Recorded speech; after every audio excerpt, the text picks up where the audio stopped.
Estamos iniciando, mais uma noite com a live da Escola Bíblica Casa de Zadok. Eu vou dar aí alguns minutos para você poder se organizar, para você compartilhar. Que linda! Você poder compartilhar com seus amigos, com seus familiares. Separa aí a sua caneta, separa o seu caderno, para que você possa estar estudando, a Bíblia. Hoje nós vamos estudar juntos o livro de Romanos, capítulo 14. Nós já estamos aí na reta final do estudo bíblico do livro de Romanos. Se por acaso você perdeu algum estudo bíblico, você pode ir lá no canal do YouTube, procurar a Escola Bíblica, Casa de Zadok, e lá você consegue assistir todos os capítulos do livro de Romanos. Eu vou compartilhar aí com vocês, a pastora Nayara também já está entrando, vai compartilhar nos grupos, vai compartilhar para você o link do nosso estudo de hoje. Deixa eu compartilhar aqui também.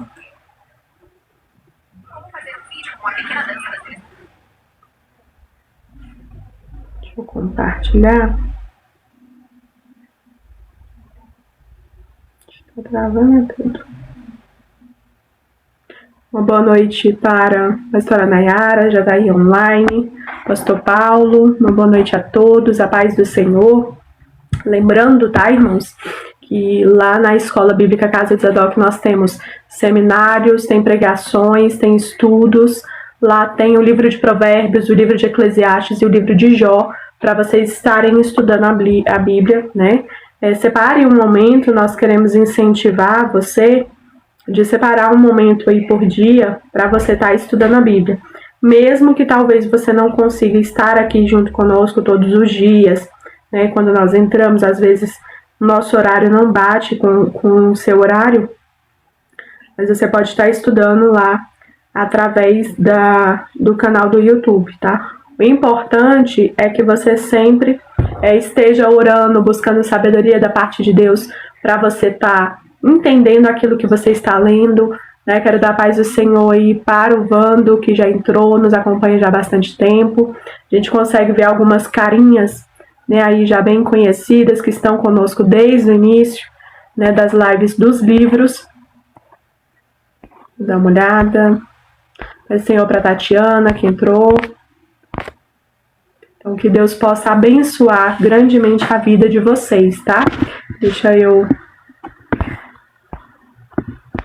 chamar aqui a pastora Nayara para nós estarmos orando. Paz do Senhor para todo mundo. Deixa eu só dar uma organizada aqui. Tá dando pra ouvir? Eu não tô... Ai, peraí.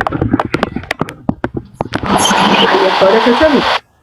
Paz do Senhor para todos. Sejam bem-vindos. Sejam bem-vindos. Ela para vamos cantar com a blusa da mesma cor. Não foi combinado, viu, irmãos? Combinado. Amém. Sejam todos bem-vindos. Estamos aí entrando na retinha final do livro de Romanos. Hoje nós iremos ler Romanos capítulo 14, e quero aqui reforçar para você que está entrando pela primeira vez. Nós somos a Escola Bíblica Casa de Zadok, nós somos uma escola bíblica que incentivamos você a estudar a Bíblia.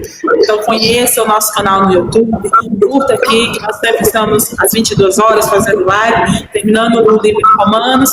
Nós vamos já estar orando para ver qual o próximo livro que nós vamos ler. Lá no YouTube nós vamos estar colocando também alguns estudos bíblicos já gravados, também para você poder acompanhar, já temos alguns temas, nós vamos começar a gravar essa semana e vamos colocar lá para você estar aprendendo a palavra. Então eu quero te convidar a conhecer o nosso canal no YouTube, porque lá tem o livro de Romanos até o capítulo 13, temos também os outros livros que nós fizemos, nós já fizemos Jó, Provérbios, Eclesiastes. Quero te convidar também a assistir os outros estudos que tem lá. Tem estudo sobre submissão, tem palestra, tem seminário, tem pregação, tem louvor para edificar a sua vida. E o intuito nosso da Escola Bíblica é exatamente isso, é fazer que você se sinta incentivado a estudar a Bíblia, em grupo, mas principalmente individualmente também. Então, você que é obreiro, você que é novo convertido, você que não é cristão, mas que quer estudar a Bíblia, quer conhecer a palavra do Senhor, nós te convidamos a estudar a Bíblia conosco. Nós não somos uma escola teológica, Nós somos uma escola bíblica e qual nós não temos nenhuma restrição para você participar dos nossos estudos. Ou seja, mesmo se você é cristão há muitos anos, congrega, não congrega, se você já tem algum curso bíblico, interpreta a Bíblia, ou você muitas das vezes não sabe nem ler ainda, tem dificuldade de interpretar a Bíblia, todos são bem-vindos na Escola Bíblica Casa de Isadora. Quando nós formulamos os cursos, os estudos, nós pensamos, irmão, em todas as pessoas, aqueles que já têm algum entendimento, que têm alguma proximidade, que têm alguma intimidade com a Bíblia, ou até aquelas pessoas que estão indo estudar a Bíblia pela primeira vez, né? Então, você que está estudando a Bíblia pela primeira vez, nós sempre damos dicas para vocês. E a primeira dica que eu dou é na escolha da Bíblia.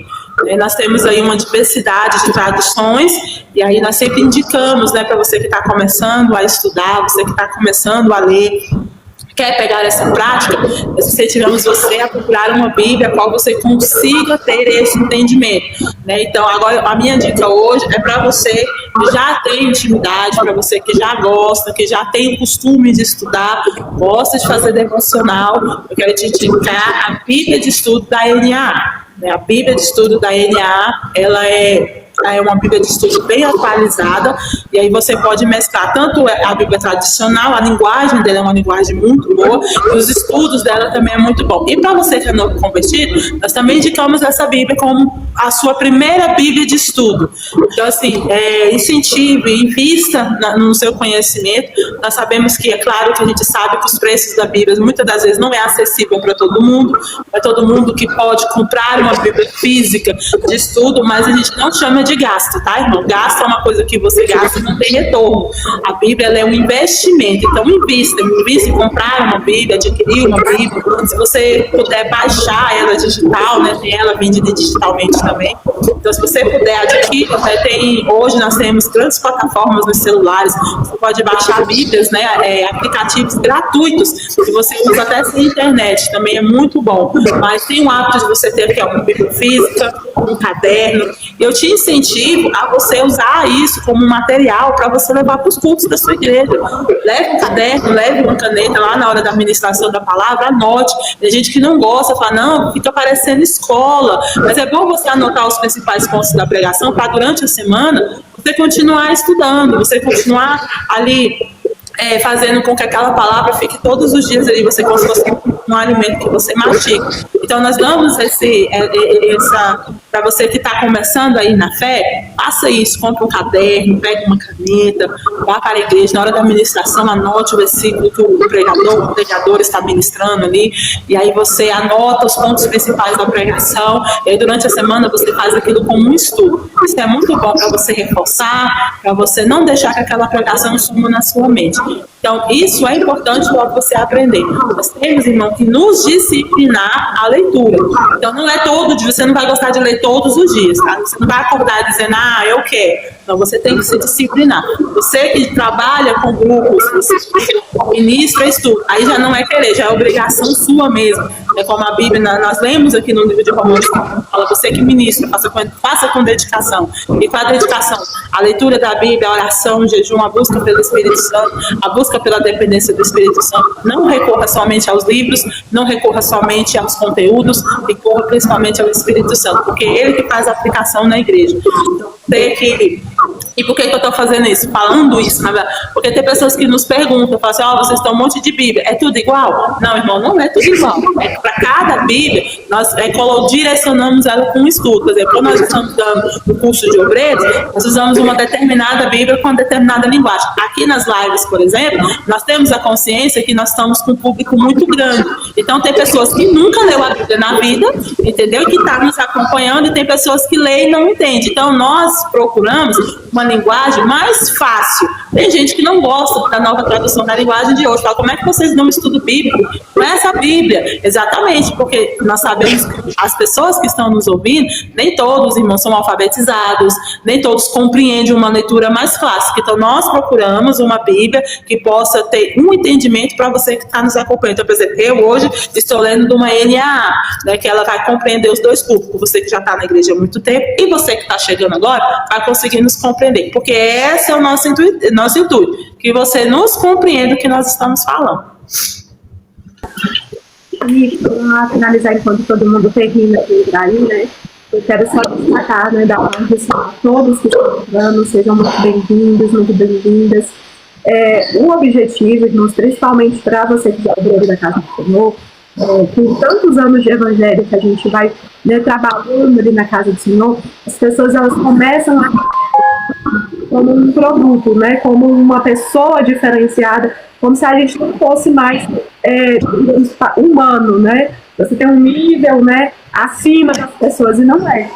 Nós, né, que ministramos estudo, estamos na igreja, que congregamos, que fazemos algo, eu englobo aqui também os pastores que nos seguem, englobo o estudo, o louvor, tudo isso, que você possa ter a liberdade de estar aqui ou no YouTube conosco para estudar a Bíblia como um ser humano, como uma pessoa, uma alma que precisa se alimentar da parte do Senhor. Por quê? Porque muitas das vezes, mediante ao público, mediante, né, aos irmãos que estão na igreja, talvez você não pode orar da mesma maneira que você orava no início, você não pode falar da mesma maneira que você falava no início.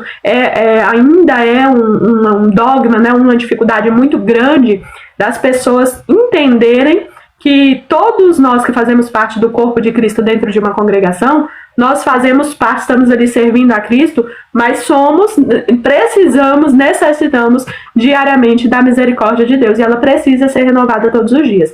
Então isso que a Nayara está falando é muito importante. A questão de você ter uma Bíblia de estudo, os PDFs hoje, eles facilitam na questão do valor, né? Também da acessibilidade. Nós encontramos com algumas pessoas que estão nos seguindo, que estão assistindo as lives, e nós nos deparamos com pessoas de idade, pessoas que estão acamadas, pessoas que não enxergam mais, não conseguem mais ler a Bíblia. Eu mesmo tenho muita dificuldade na questão dos meus olhos, né? Porque eu tenho miopia, né, acima de 7, irmãos. Então, dependendo do dia, a gente força muito. Então, os aplicativos hoje, eles podem ser utilizados. Então, você pede para um familiar, um amigo seu, baixar um aplicativo que transforma esse PDF em áudio. Porque os aplicativos, por terem muita propaganda, dificultam quem tem uma idade avançada de estar assistindo a Bíblia, de estar ouvindo a Bíblia, por conta das propagandas, né, que tem muita interrupção. Mas se você baixar um aplicativo que lê PDF, e você botar um PDF da Bíblia, ele vai ler sem propaganda. Então fica aqui a dica, principalmente para quem não tem mais a visão para estar lendo a Bíblia física, né? E a dica que a Nayara deu do caderno, eu vou só destacar um ponto importante, irmãos.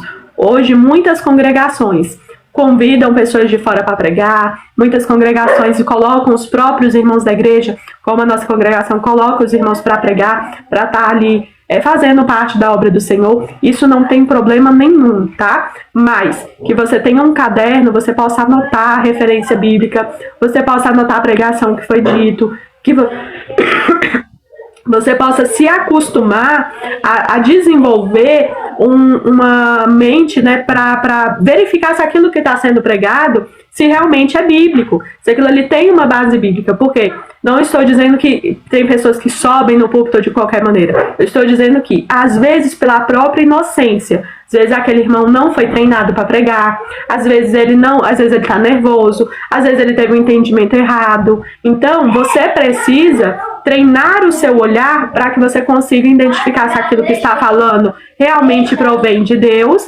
né? Se realmente tem embasamento bíblico. Se tem, é um alimento bom para você, para sua casa, para sua família. Se não tem, não é motivo de você ir lá brigar, bater em alguém, mas é um motivo de você, né, anotar o porquê não tem embasamento bíblico, o que poderia ser corrigido ali para você aplicar na sua vida. É um exercício que eu estou tentando fazer junto com os meus filhos, eles são adolescentes, né? E aí eu falei, olha, vocês não criticam, não brigam, não xingam a pessoa, você simplesmente anota e me fala por que você achou aquilo ali errado.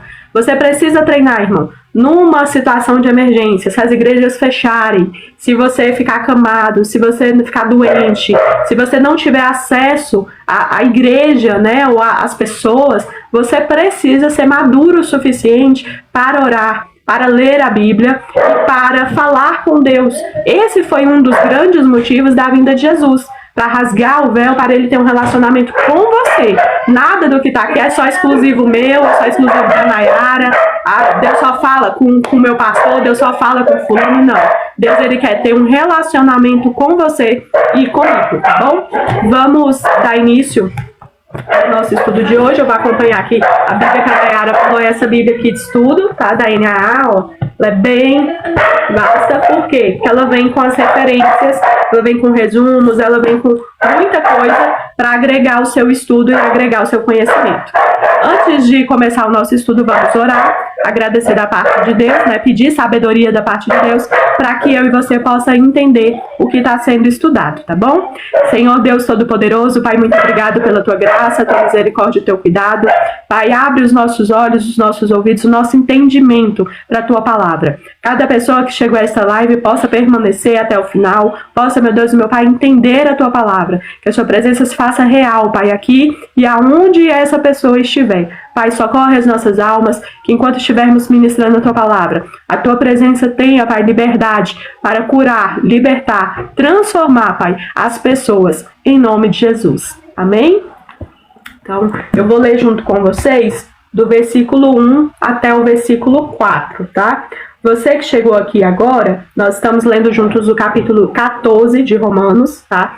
Paulo, ele vai falar muito em Romanos a respeito da liberdade cristã, da questão de ter misericórdia, o amor, né, o respeito, as diferenças entre as culturas, entre as pessoas, porque a pregação do evangelho, ele passa a deixar de ser um Deus exclusivo dos judeus, e ele começa a ser pregado para os gregos, para os gentios, ele começa a ser pregado para todos. Mas é natural, né, em qualquer sociedade, que qualquer tipo de diferença para as pessoas normalmente são motivos da gente questionar, da gente colocar uma cerca, uma divisória, da gente achar que um merece mais, outro merece menos.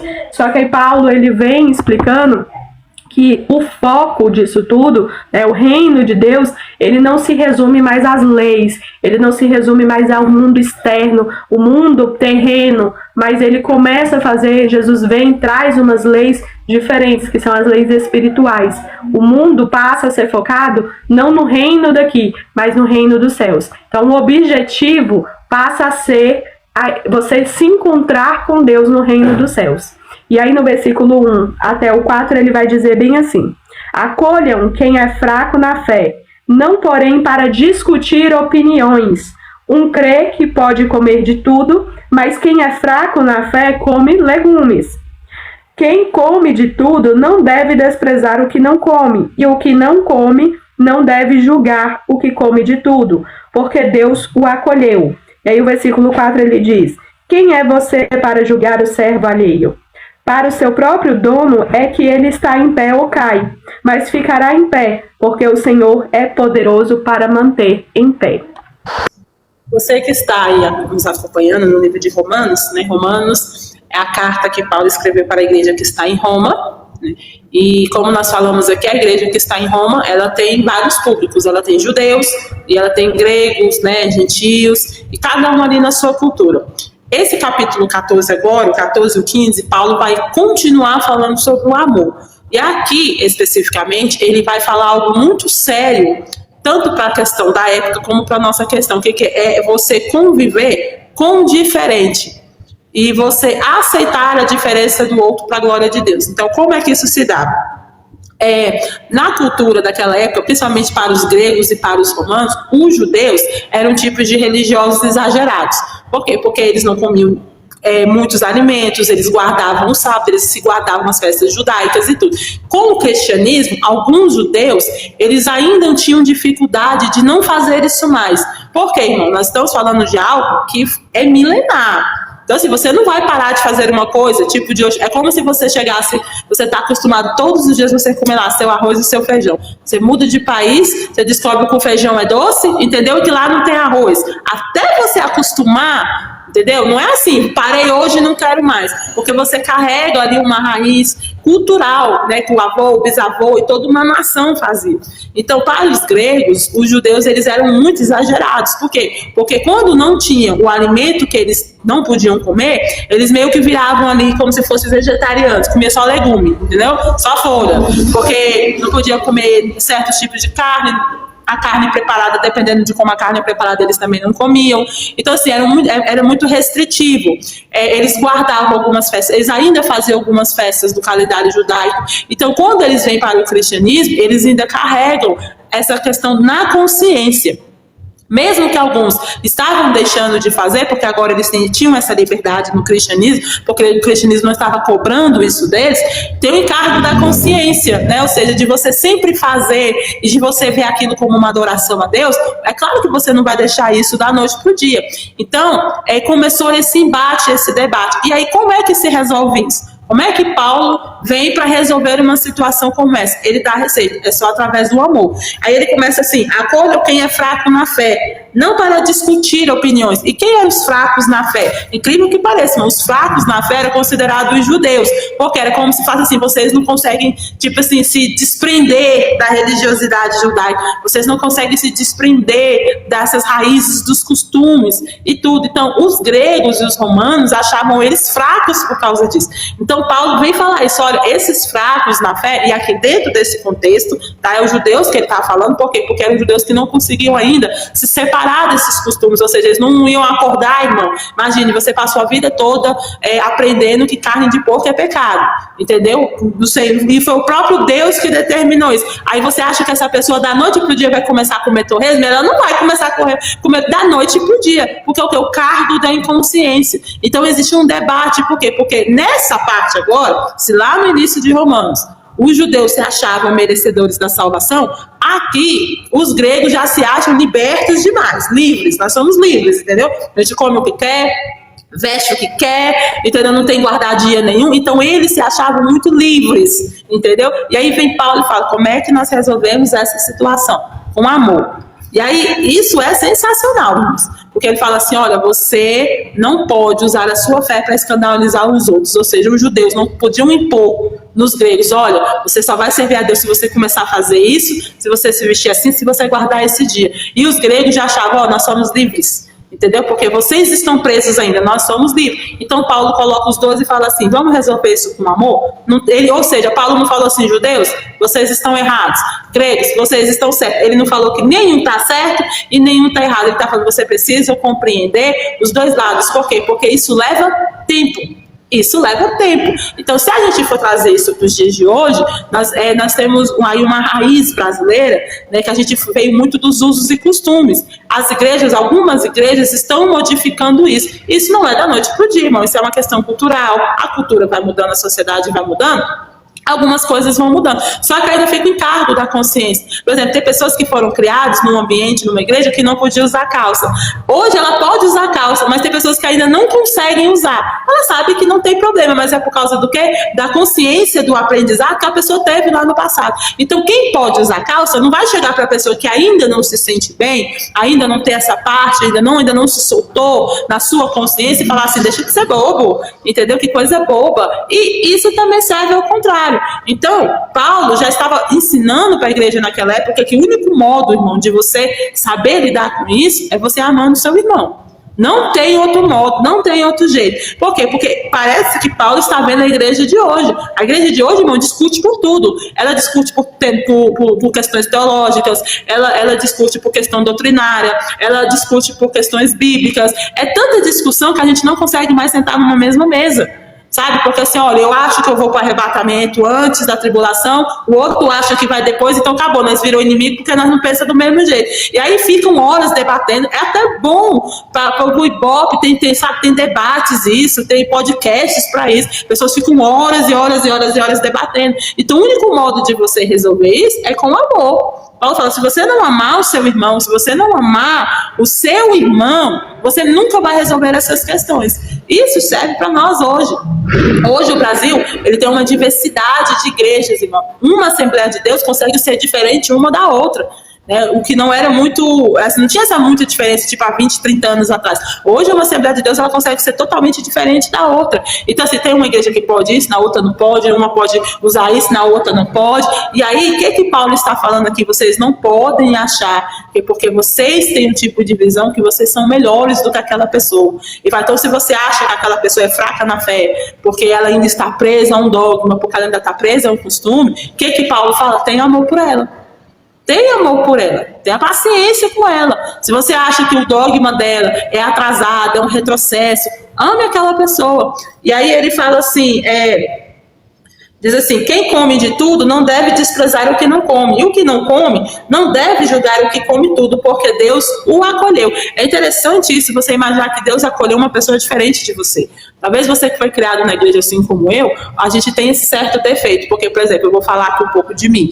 Eu nasci na igreja, né? Sou de berço evangélico. Qual é o meu defeito? A minha tentação não é beber, não é fumar e nem pra balada. Entendeu? Então, qual é a tentação dos que cresceram dentro da igreja? Exatamente de se acharem melhor do que os que estão vindo do mundo. Ou seja, eu nunca usei isso, eu nunca fiz isso, eu nunca fui para esse lugar e tudo. Então, aí a gente cresceu, irmão, e aí é uma crítica a nós, né? Nós crescemos num sentimento, assim, de que nós somos mais, sabe, religiosos, nós somos mais puros, entendeu? Então, nós somos os melhores julgadores, e a gente é bom nisso, sabe? A gente gostava de colocar todo mundo em disciplina, expulsar as pessoas da igreja, apontar o erro do outro porque o outro não se veste igual a mim, porque o outro não tem uma conduta bíblica que nem eu tenho, que o outro não pensa, não interpreta a Bíblia da maneira que eu interpreto. Então, se ele pensa diferente, ele não é o meu irmão. Então, esse pensamento, ele ainda é muito forte na igreja ocidental hoje, nesse lado ocidental do mundo, esse egocentrismo que nós temos, principalmente nós que somos colonizados pelos europeus, a gente tem muito disso, né? A gente acha que o mundo vira em torno da gente. A Europa passou muito por isso. Tudo que ela se reunia a ela achava que ela é o mundo.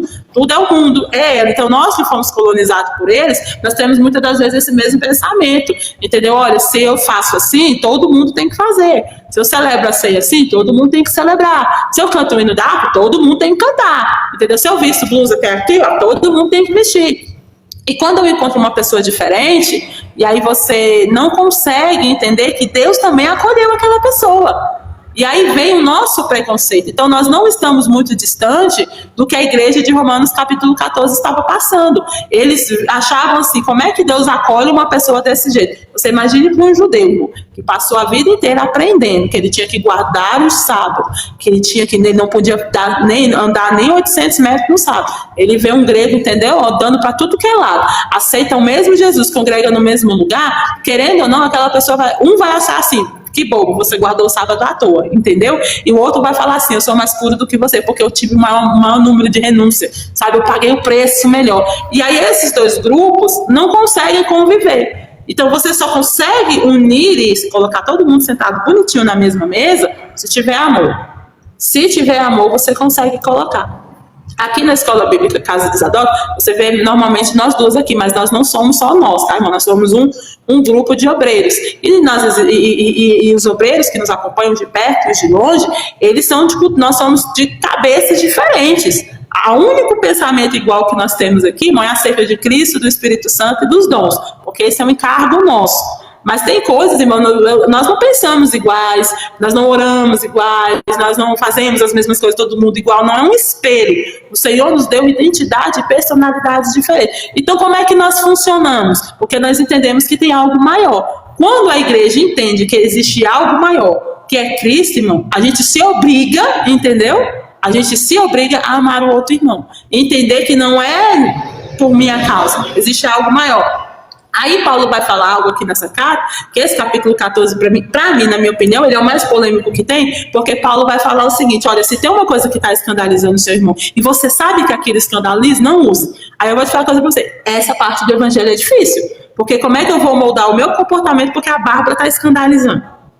Por quê? Porque eu sou corresponsável pela fé da Bárbara. Você imagina, irmão, se a gente ensina isso nas igrejas hoje, que você é responsável pela fé do outro. Então, se tem muita gente que está desviando, assim, é porque eles não suportam a verdade. Será que se a gente for pesquisar a fundo, será que é por causa disso mesmo?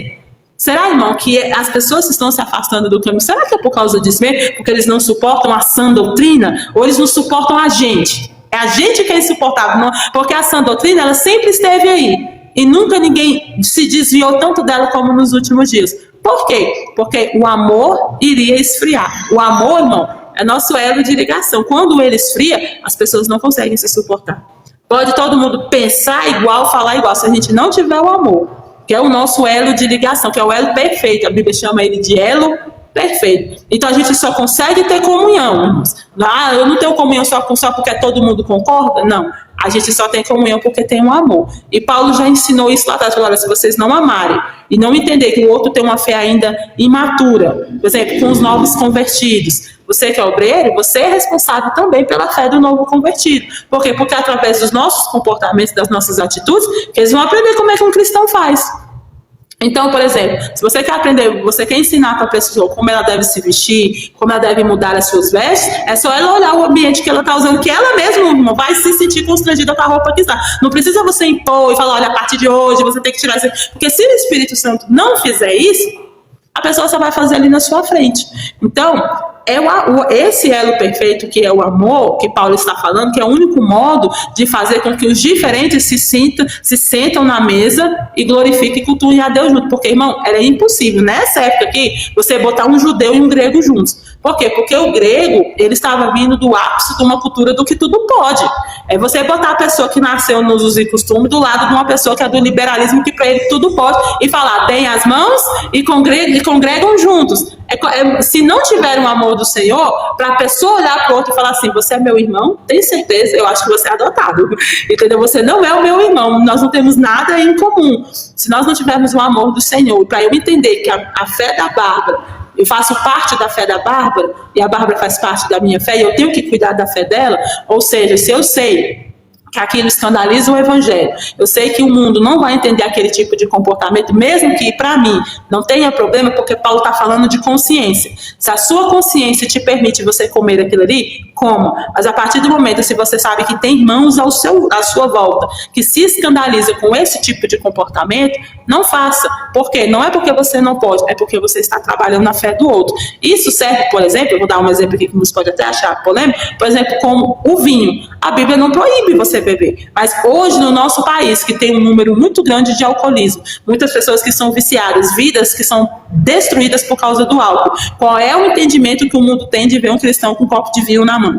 Você acha que qual é o entendimento de cristianismo que aquela pessoa vai ter? Então, para você não escandalizar a fé daquela pessoa, evita certos tipos de roupa, evita certos tipos de comportamento, porque, pastora, mas eu sou livre, eu faço o que eu quiser da minha vida. Sim, você pode fazer o que você quiser, mas Paulo está falando que a fé do outro, ela também é responsabilidade sua. Como as pessoas veem o evangelho, irmão, é nossa responsabilidade. É por isso que hoje existem pessoas que escandalizam o evangelho, por quê? Porque tem pessoas que não se preocupam mais em se comportar como Cristo se comportaria. É por isso que existem escândalos, pessoas que falam, olha, eu não quero ser crente como fulano de tal. Por quê? Porque tem pessoas que não se preocupam mais com o seu comportamento e não imaginam que aquele comportamento pode fazer com que aquela pessoa esfrie da fé dele, que aquela pessoa se desvie da fé verdadeira. Então, você que é obreiro, você que é maduro, porque Paulo está falando para os fortes aqui, você que é forte, você que se acha forte, você que se acha maduro o suficiente na fé, o fraco, que é o novo convertido, que está começando, ou aquela pessoa que você acha que é fraca na fé, você é responsável pela fé dela no sentido de você não ser um motivo de atraso na fé daquela pessoa. Olha, são tantas camadas que nós podemos destacar dentro desse capítulo, para quem olha ele, né, são 23 versículos, vai ser só 23 versículos, mas Paulo, como em todo o livro de Romanos, ele traz um amadurecimento, né, para a fé das pessoas que foram ganhadas para Jesus, porque aquele momento, irmão, ele requeria um amadurecimento da fé das pessoas. Jesus, ele morreu ali na cruz, e Paulo basicamente estava falando, olha, o sacrifício dele não pode ter sido em vão, a gente tem que amadurecer para poder continuar expandindo o evangelho. Vocês têm que entender uma nova época que se faz com a vinda de Jesus. Por que é tão difícil isso, né, que a pastora Nayara estava explicando para mim e para você? Porque nós estamos vindo, né, de um Antigo Testamento, irmãos, como ela falou, foi o próprio Deus que traz ali com Moisés, traz os mandamentos, traz o livro de Levítico, traz as regras do qual a sociedade dos judeus, né, a descendência ele tem que seguir. Só que até ali a vinda de Jesus, a maioria, né, se você nunca teve curiosidade de ler o livro de Levítico, se você dá uma olhada nesse livro, você vai ver que muitas das regras que Deus traz para um povo que está ali no deserto, irmãos, é como se fosse assim um médico chegando na população e falando, então, eu vou botar regras, porque não tem medicina aqui, mas eu vou botar regras para que vocês sobrevivam ao deserto, para que vocês sobrevivam às doenças, para que vocês tenham uma sociedade, saibam lidar uns com os outros, porque vão ter pessoas que vão errar, vão ter pessoas que vão precisar ser afastadas por um tempo aqui do meio para certos tipos de doença, que são doenças que contaminam, não se alastrarem em toda a população. Eu praticamente, quando eu fui ter o primeiro contato de ler esses 4 primeiros livros da Bíblia por inteiro, eu fiquei assim maravilhada com o nível de cuidado que Deus teve, irmãos, com a questão de saúde mesmo do povo.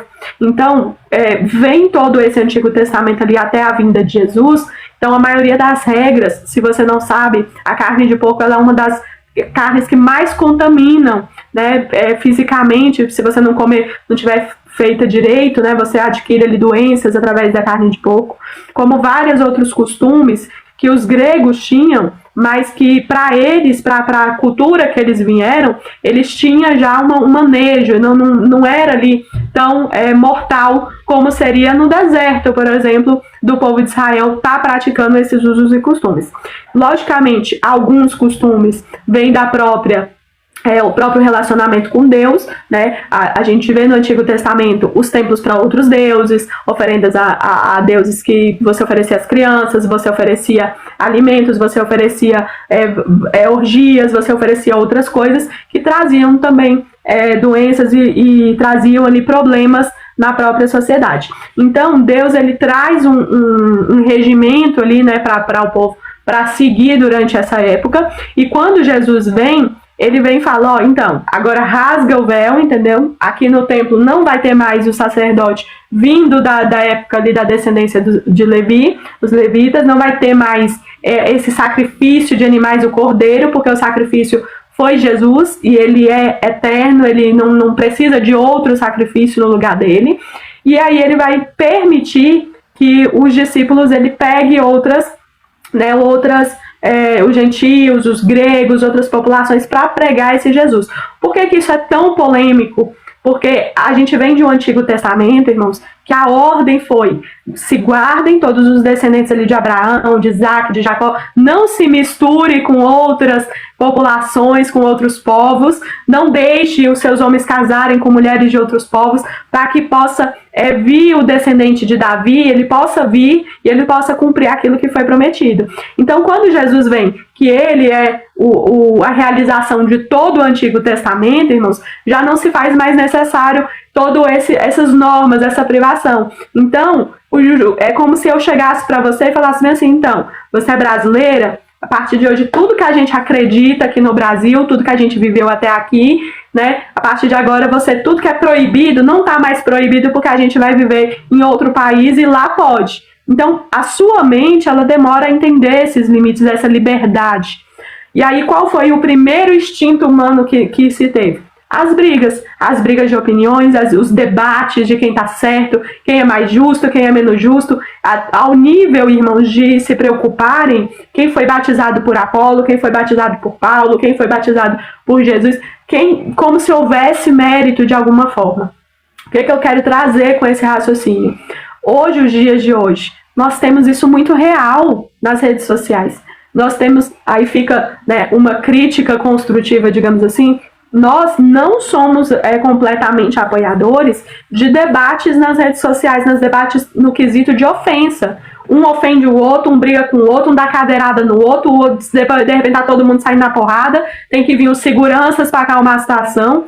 Então, assim, Paulo, ele fala, olha, acolham, né, e acolham quem é fraco e não, porém, para discutir opiniões. Então, esse tipo de opinião, ele não leva a nada se ele for a finalidade dele for apenas brigar, irmão, apenas discutir. E aí ele começa a falar a respeito de quem come e quem não come, e eu acho interessante que ele destaca aqui no final do versículo 4, ele vai dizer, o versículo 4 ele vai dizer bem assim: quem é você para julgar o servo alheio? E aí, esse questionamento, ele fica para mim, para você, principalmente que é da obra do Senhor. Quem somos nós, irmãos, para julgar quem merece mais e quem merece menos? Quem vai entrar na igreja, quem não vai entrar, quem vai ser acolhido, quem não vai ser acolhido, quem é digno de ser batizado pelo Espírito Santo, quem não é, quem é digno de tomar ceia, quem não é. Existem pessoas que tornam isso um julgamento e para os dias de hoje coloca as pessoas para fora da igreja. Né, um local que deveria ser a gente orando uns pelos outros, a gente jejuando, a gente falando de Jesus Cristo, a igreja ela está perdendo o espaço de ganhar almas para poder estar brigando entre si. E aí fica essa reflexão dentro da sua congregação, dentro da sua vida cristã, quanto tempo você está dispondo para debates, para opiniões, para, sabe, de escolher quem merece e quem não merece, e quanto tempo você está disponibilizando para orar, para almas se aceitarem Jesus, quanto tempo tem na sua igreja que não tem o batismo com o Espírito Santo, que não tem a libertação de uma pessoa que está oprimida. Então esse deve ser o foco da igreja. A partir do momento que o inimigo consegue tirar o foco para mim brigar com você, para você brigar com a sua família, para você brigar, sabe, com o seu irmão que não é da mesma congregação que você. A partir do momento que ele começa a tirar esse foco por brigas, você acaba perdendo o real objetivo, que é ganhar almas. Então, vamos continuar a leitura dos próximos versículos. A pastora Nayara falou a respeito de você não escandalizar o outro, irmãos, isso é muito real, né? Você ter atitudes que não escandalize o outro. E você não se tornar um fiscal dos outros. Né? Existem pessoas que apontam, irmãos. Nós já estivemos aqui em círculo de oração, que a pessoa ela veio visitar para fazer uma oração. Ela pegou no óleo de maneira errada, a pessoa falou assim: meu Deus do céu, que absurdo, que crime, você pegou no óleo, não é assim que pega. E gritar com a pessoa. Então, assim, tomem cuidado com a maneira que você recebe uma pessoa, porque você também precisou de orientação quando você se converteu. Você também precisou de orientação, de carinho, e às vezes você não está tendo essa paciência com a pessoa que está chegando. Vamos ler juntos do versículo 5 ao 9, que ele vai falar assim: alguns pensam que certos dias são mais importantes do que os demais, mas outros pensam que todos os dias são iguais. Cada um tem a opinião bem definida em sua própria mente. Quem pensa que certos dias são mais importantes, faz isso para o Senhor. Quem come de tudo, faz isso para o Senhor, porque dá graças a Deus, e quem não come de tudo, é para o Senhor que não come e dá graças a Deus. Porque nenhum de nós vive para si mesmo, nem morre para si. Porque se vivemos, é para o Senhor que vivemos, e se morremos, é para o Senhor que morremos. Quer, pois, vivamos ou morramos, somos do Senhor. Foi precisamente para este fim que Cristo morreu e tornou a viver, para ser Senhor tanto dos mortos como dos vivos. Esse Paulo agora está falando sobre a questão do comer, aí ele vai falar de algo mais sério, que era o quê? Os dias sagrados, né? Naquela época, os judeus tinham algumas datas que eles aprenderam, que eram datas sagradas, como a Páscoa, a festa dos tabernáculos, né, o dia do perdão. Essas festas lá no Antigo Testamento, elas eram consideradas estatuto perpétuo. Então, mesmo eles ainda, dentro do cristianismo, eles guardavam essas datas. Eles guardavam a Páscoa, eles guardavam o dia do jejum, né, que é o dia do perdão, a festa dos tabernáculos, a festa da colheita. Então, todas aquelas festas que o Senhor tinha colocado ali no livro de Levíticos como festas santas para o Senhor, alguns judeus ainda guardavam essas festas. Então, Paulo fala assim: olha, você que guarde para o Senhor. Se você está fazendo isso, você quer fazer a Páscoa, você quer fazer a festa dos tabernáculos, então faça para o Senhor. Você que não faz também para o Senhor. Então, Paulo está nos ensinando um princípio muito interessante aqui, que se você aprendeu e você está fazendo algo, você está renunciando a algo, você tem que fazer isso para o Senhor. E por que é isso importante? Tem pessoas que guardam doutrinas, irmão, guardam dogmas porque a igreja obriga. Ela não está fazendo para o Senhor. Você sabia, e aí talvez você vai escutar isso pela primeira vez, se você está fazendo isso, você está pecando contra o Senhor, porque você está mentindo. Por quê? Porque você está falando que é para o Senhor e não é. Tanto é que não é para o Senhor que a primeira oportunidade que a pessoa tem lá, ela faz. Não pode cortar o cabelo. É só trocar de igreja que ela corta. Por quê? Porque não era do coração.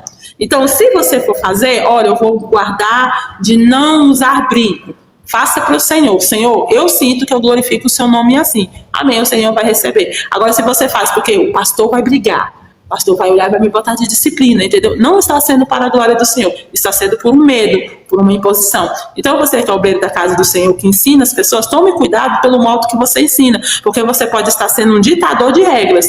E você está ensinando coisas que não tem embasamento, que só coloca as pessoas no medo. Paulo, irmão, ele não está proibindo, ele está falando, olha, nós somos cristãos, não tem nada de Páscoa, não tem nada de sábado. Ele fala assim, se você ainda não consegue, você quer guardar, então guarde para o Senhor.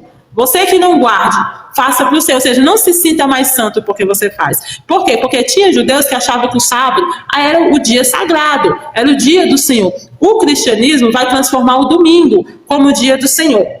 E agora eu vou entrar numa polêmica aqui, né? Por que o domingo virou o dia do Senhor? Foi a igreja que fez isso? Porque não foi Deus que mandou. Então, irmão, verdadeiramente, Deus não mandou a gente fazer o domingo o dia do Senhor. Mas por que a igreja põe isso como tradição? Porque nós entendemos que o dia do Senhor parte do dia que ele ressuscitou. Então, o nosso dia do Senhor se torna o domingo, como para que muitos foi o sábado. Porém, biblicamente, não existe um mandamento dizendo que o domingo é o dia do Senhor, que a partir de agora o sábado está abolido, é o domingo. Isso foi algo tradicional que a igreja fez.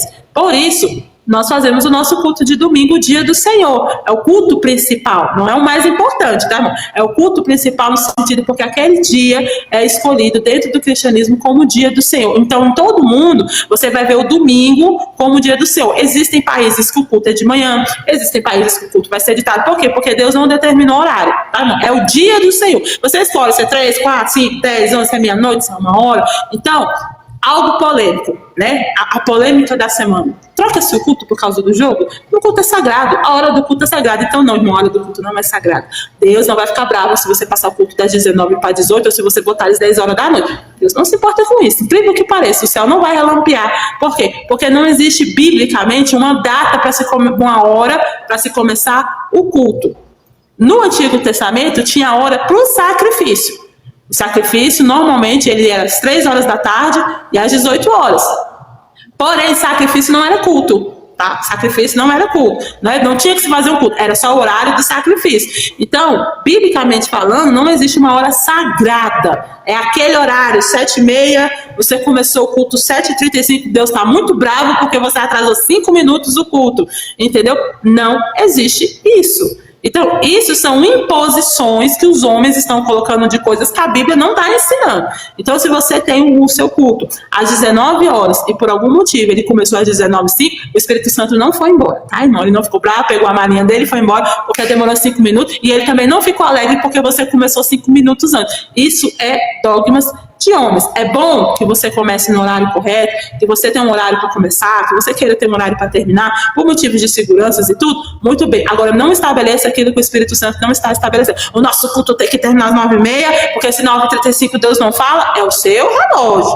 Deus não determina nem começo de culto e nem término de culto. Vamos nós, com as nossas organizações, que começamos. Para você ter uma ideia, a título de curiosidade, o culto da igreja primitiva, só a ministração da palavra era 4 horas, tá, irmão?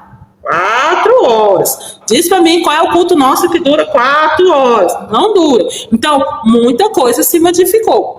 As pregações, a Bíblia conta que Paulo pregou a noite inteira ao ponto do o menino cair da janela. Para você ter, ele estava pregando a noite inteira, ele estava expondo a palavra a noite inteira. Então é sinal que o culto começava e não tinha hora para terminar, porque ele está a noite inteira pregando e não era uma vigília, tá, irmão? eles estavam reunidos no culto. Então, esse negócio de que tem que começar a tal hora e tal hora são mandamentos humanos. Então, cada igreja tem a sua organização. Tem igreja que quer fazer o seu culto de manhã, tem igreja que faz o culto à tarde, tem que faz o culto à noite. O importante é que quando nós estivermos reunidos, nós temos que estar fazendo isso em nome do Senhor, para a glória do Senhor. Porque é isso que Paulo está ensinando aqui. Se você for fazer alguma coisa, faz para a glória do Senhor. Você quer se restringir de algum tipo de roupa, de algum tipo de maquiagem, de algum tipo de comportamento? Faça isso para a glória de Deus. Senhor, eu estou fazendo isso para te glorificar. Mas não ache que o outro que faz isso e que não toma a mesma posição, que você é mais santo do que aquela pessoa. Não é. Não há nada que você faça que faça você se sentir melhor do que o outro. Entendeu? É uma santidade, sua santidade, irmão, ela é muito particular. Ela é uma particularidade, entendeu? Tem coisas que eu faço com Deus que faz todo sentido para mim, que talvez para a Bárbara não faça sentido nenhum. E tem coisas que para a Bárbara é um sacrifício do relacionamento com Deus com ela, que para mim não faz sentido nenhum. E nós nos respeitamos, porque é isso que Paulo está falando aqui. Olha, se você não faz, tá bom, para a glória de Deus. Sua consciência tá bem? Tá tudo bem com você? Tá, então glória a Deus. O outro precisa fazer e ele faz para a glória de Deus. Amém, tá tudo bem, irmão Paulo, para mim é o melhor pastor que existe, mas tá tudo bem, entendeu? A gente se encontra na ceia, se abraça, se glorifica, tá tudo certo. Não põe todo mundo numa mesma régua, porque nem todo mundo tem a mesma maturidade. Então hoje, eu quero falar isso porque foi a semana inteira. Minha igreja não vai fechar por jogo, porque minha igreja só tem santo. A minha vai, então você é a sinagoga de Satanás, irmão. Isso só mostra para nós que o quê? Que no Brasil, tudo que nós aprendemos acerca de culto é dogma. É tudo dogma. Porque, não pode mudar o horário do culto porque Deus não vai gostar. Você não pode mudar o dia do culto porque Deus também não vai gostar. Entendeu? Então, assim, o que é o principal, que é a essência da adoração, nós muitas vezes não estamos. Então, você que muitas das vezes está preso ao relógio, está preso, olha, na minha igreja tudo tem horário, nós somos certos, nós somos corretos. Deus não está preocupado com isso, tá? Deus está preocupado se durante o culto, o que é que você está fazendo no culto? É para a glória de Deus? É para a glória do Senhor? Deus está sendo glorificado nas suas decisões, então está tudo certo. Então Paulo, ele vem com isso é muito sério, irmão, porque para o judeu, os dias sagrados, eles eram sérios, sabe? Para eles era profanar se você não guardasse. Então eles se sentiam, agora que, por exemplo, que não tinha a obrigatoriedade de se guardar algumas datas. Pastora, Paulo guardou algumas datas? Sim. Existiam viagens, por exemplo, que ele queria participar da Páscoa com a igreja. Então a igreja, ela ainda fazia a Páscoa nas datas, só que ela não fazia no mesmo dia, ela deixava para fazer no domingo. Então muita coisa foi modificada pela união, pela necessidade e pela situação. Então tem muita coisa, e aí eu não quero entristecer ninguém que está na live, tem muita coisa que nós fazemos hoje, irmão, que são regras que foi o tempo que veio moldando. Biblicamente, não tem nada disso. Nada, não tem nada biblicamente. Nós sabemos que o dia do Senhor é domingo. Agora o horário... E é um assunto muito polêmico, irmãos, mas é um assunto que eu convido você a estudar melhor, a aprofundar. Por quê? Porque nós estamos aí há 1 hora de live, 2 horas de live, a gente não consegue aprofundar biblicamente dentro da Bíblia, historicamente, o que você consegue estudar e compreender melhor desse assunto. Então, não fique nesse capítulo. Você que ainda não leu, leia do capítulo 1 ao 13, entenda melhor sobre esse assunto. O que a Nayara falou aí muito a respeito de dogmas. O que seria um dogma para você que está chegando aqui agora? Existe um homem ou uma mulher de Deus lá no início da congregação que foi fundada, né? Alguém botou aquela regra ali, seja por uma circunstância terrena na questão de localização da igreja, seja por uma questão física da temperatura do estado que você está, por exemplo, locais que são muito frios, às vezes colocou aquela roupa, aquela vestimenta, porque era muito frio ali. Aí no outro estado que é muito quente, talvez não convenha a mesma roupa, senão vai todo mundo passar mal. Então, às vezes as pessoas colocam um tipo de dogma, de regra humana que foi alguém que criou para uma ordem melhor. Por exemplo, uma congregação aqui no Brasil. A gente tem a temperatura, a gente tem a localização, a gente tem as pessoas, a cultura, os horários que são diferentes de uma igreja, por exemplo, em outro país, né? Uma igreja lá na Suíça, por exemplo. Você vai ter costumes diferentes por conta da história desse povo que vai passando ali de pessoa para pessoa. Quer dizer que nossa igreja é melhor do que a igreja que está na Suíça? Não. Nossa igreja cultua mais, chega mais perto do céu do que eles? Não. Só temos costumes diferentes porque alguém colocou.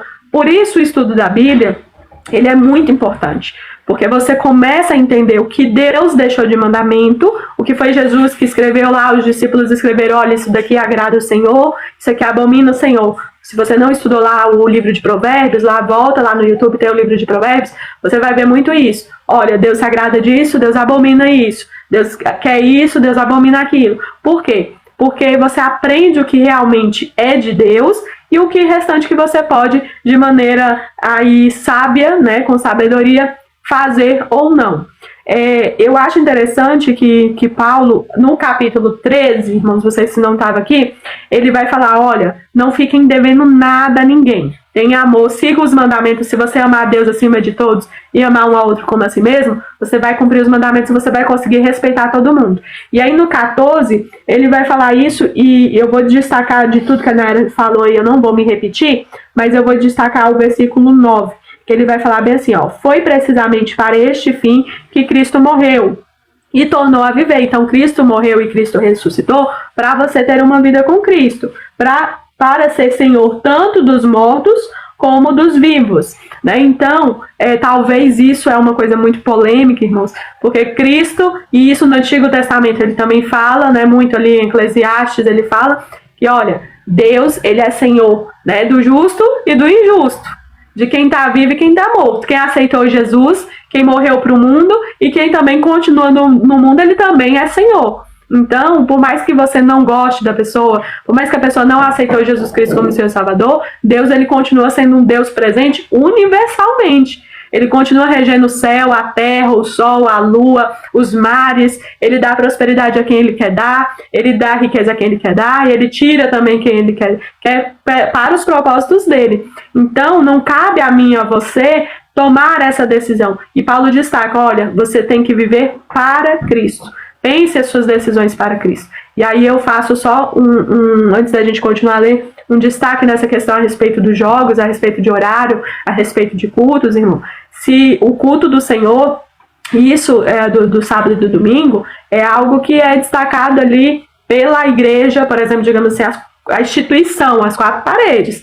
Mas biblicamente, a base bíblica, ela convida, depois que Jesus morre na cruz e ressuscita por mim e por você, convida eu e você ter um relacionamento com Cristo todos os dias. Independente se você está na frente do pastor ou não, independente se você cultuou na igreja ou não, você tem que ter o seu momento de oração, você tem que ter o seu momento de jejum e você tem que servir a Cristo da mesma maneira. Então, se você fez um compromisso, por exemplo, de não cortar o cabelo, de não usar um brinco, de usar uma roupa, de jejuar de tal maneira ou de orar a tal horário, você tem que cumprir esses princípios, independente se você mudar de igreja 10 vezes, independente se você, o pastor mudar 10 vezes de pastor na igreja, independente de se você está no louvor ou não, independente se você tem oportunidade ou não, a gente vai trazer estudos aqui mais profundos a respeito disso, de volta com Deus, mas é algo extremamente sério do que nós estamos falando.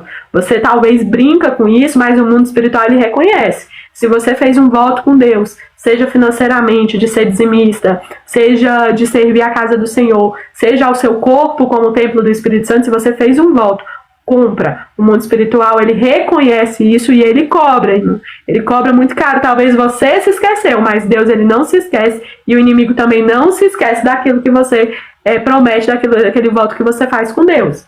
E aí ele continua assim. Você, versículo 10, tá? Você, porém, porque julga o seu irmão.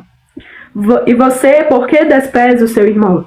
Pois todos temos de comparecer diante do tribunal de Deus, como está escrito, por minha vida, diz o Senhor, diante de mim se dobrará todo o joelho e toda língua dará louvores a Deus. Lá em Isaías 45, 23, tá? Assim, pois, cada um de nós prestará contas de si mesmo diante de Deus. Portanto, deixemos de julgar uns aos outros, pelo contrário, tomem a decisão de não pôr tropeço ou escândalo diante do irmão. Eu sei e estou persuadido no Senhor Jesus de que nada é impuro em si mesmo, a não ser para aquele que pensa que alguma coisa é impura. Para este é impura. Se o seu irmão fica triste por causa do que você come, você já não anda segundo o amor. Não faça perecer por causa daquilo que você come aquele por quem Cristo morreu. Não seja, pois, difamado aquilo que vocês consideram bom, porque o reino de Deus não é comida nem bebida, mas justiça, paz e alegria no Espírito Santo. E aí eu vou parar aqui. Esse versículo 17, ele resume bem esse cristianismo que Paulo prega. Porque o reino de Deus não é comida e nem bebida. E por que ele fala isso? Porque a maioria das regras eram acerca do que se comia e do que se bebia. E como se fazia isso? Os gregos também entravam nisso. Algumas festas, né, gregas e romanas, as festas dos deuses eram regadas com comida e bebida. Então Paulo veio falar assim, olha, o reino de Deus não é comida e nem bebida. Ou seja, não é nada do que vocês viram fisicamente, do que vocês aprenderam para entregar fisicamente. Ele falou, é alegria, justiça e paz no Espírito Santo. Então, o Espírito Santo, ele transcende essas regras. Ele é além. Elas são necessárias? Sim, elas são necessárias. Os dogmas são necessários para o bom relacionamento, né, para que haja uma diferença daqueles que servem e do que não servem. Eles só não são maiores do que o Espírito Santo. E eles não são a base de dizer que você serve a Deus e não serve no sentido de santidade. Então, por quê? Porque cada um enxerga de uma maneira. Então, cada denominação, cada igreja, cada situação, né, cada grupo, cada igreja vai enxergar de uma maneira e vai ter os seus dogmas, e eles são importantes. Eles só não podem ser maiores do que a doutrina bíblica. A doutrina bíblica, ela tem que ser maior. A doutrina bíblica, por exemplo, que é a diferença de uma doutrina de um dogma? O dogma, ele é cultural, como a Bárbara falou, tem coisas que num estado é de um jeito, se você visitar aquela mesma igreja num outro estado, você vai ver totalmente diferente. Então, como se muda de cultura, se muda de país, se muda de situação, por exemplo, é um dogma. A doutrina bíblica, ela é para todo mundo. O que é uma doutrina bíblica? Amar o seu irmão. Então, se você for lá para o Japão, a doutrina bíblica ainda funciona. Se você for para Marte, entendeu? Ela ainda funciona. Agora, tem coisas que funcionam aqui no nosso país, que se você for viajar para outro país, é totalmente diferente. Por exemplo, existem igrejas que elas não aceitam, por questões próprias, por exemplo, instrumentos de percussão. Né? Elas não aceitam instrumento de percussão. Mas se você for para algum país lá fora, você vai ver uma igreja só com instrumentos de percussão. Por quê? Porque lá não tem luz elétrica para você ligar um violão, uma guitarra, e nem um teclado. Então é o tipo de instrumento que eles possam usar. Então, irmãos, é isso. Cada um é de uma maneira. Então o que Paulo vem falar? Ele vai falar assim, olha, portanto, versículo 13, deixemos de julgar uns aos outros, pelo contrário, tomem a decisão de não pôr tropeço. Eu acho isso magnífico, porque Paulo fala, isso é uma decisão nossa. Decida não ser uma pedra de tropeço na vida do irmão, no sentido de, por exemplo, você está no seu ministério tudo pode. Você é convidado para ir numa outra igreja, ou você é convidado a visitar uma pessoa que você sabe que aquele tipo de coisa escandaliza, então não vista. Vá de uma maneira, entendeu? Que você possa entrar e sair. Ah, pastora, mas eu tenho que fazer isso? Tem. Por quê? Porque você não pode ser uma pedra de tropeço para alguém que está começando, que não tem uma maturidade de fé o suficiente. Então faça isso. Não, ele fala assim, decida você não ser uma pedra de tropeço no relacionamento, né, das pessoas que estão à sua volta, as pessoas que estão, que se eles escandalizarem o evangelho, que não seja por mim e por você. Jesus falou, olha, vai ter escândalo, mas ai de quem vem. Vai ter um escândalo, escândalos vão ter, mas que não seja de nós, que não parta de nós. Então, Paulo fala assim, decidam vocês não serem tropeço. Então, se o irmão fica triste ou não convém ver você comer, e aqui o comer que ele está falando, por exemplo, ele estava dizendo assim, grego, você vai na casa de um judeu, ou um judeu vai jantar na sua casa, você sabe que ele é judeu, você não vai fazer feijoada, entendeu? Você não vai impor nele uma coisa que você sabe que ele não está preparado ainda para abrir mão. Então, ele fala assim, então não entristeça ele, não faça isso. Então, respeite o outro, respeite. Então, irmão, isso é muito necessário. Você que tem uma igreja, que não pode um monte de coisa, vai uma pessoa lá, de tudo, não expulse essa pessoa, seja educado. Paulo está falando assim, seja educado, sabe, seja educado. A pessoa não entendeu, né? Você vai num lugar e você sabe que aquele tipo de roupa não combina com aquela igreja e tudo, então o que você faz? Sabe, estende usar, sabe? Você não vai morrer, irmão, por um dia, entendeu? Você não vai morrer por um dia. Então, isso é uma questão de o quê? De você decidir não ser uma pedra de tropeço, de você decidir que a fé do outro não seja escandalizada, que a fé do outro não seja colocada em dúvida por um comportamento seu.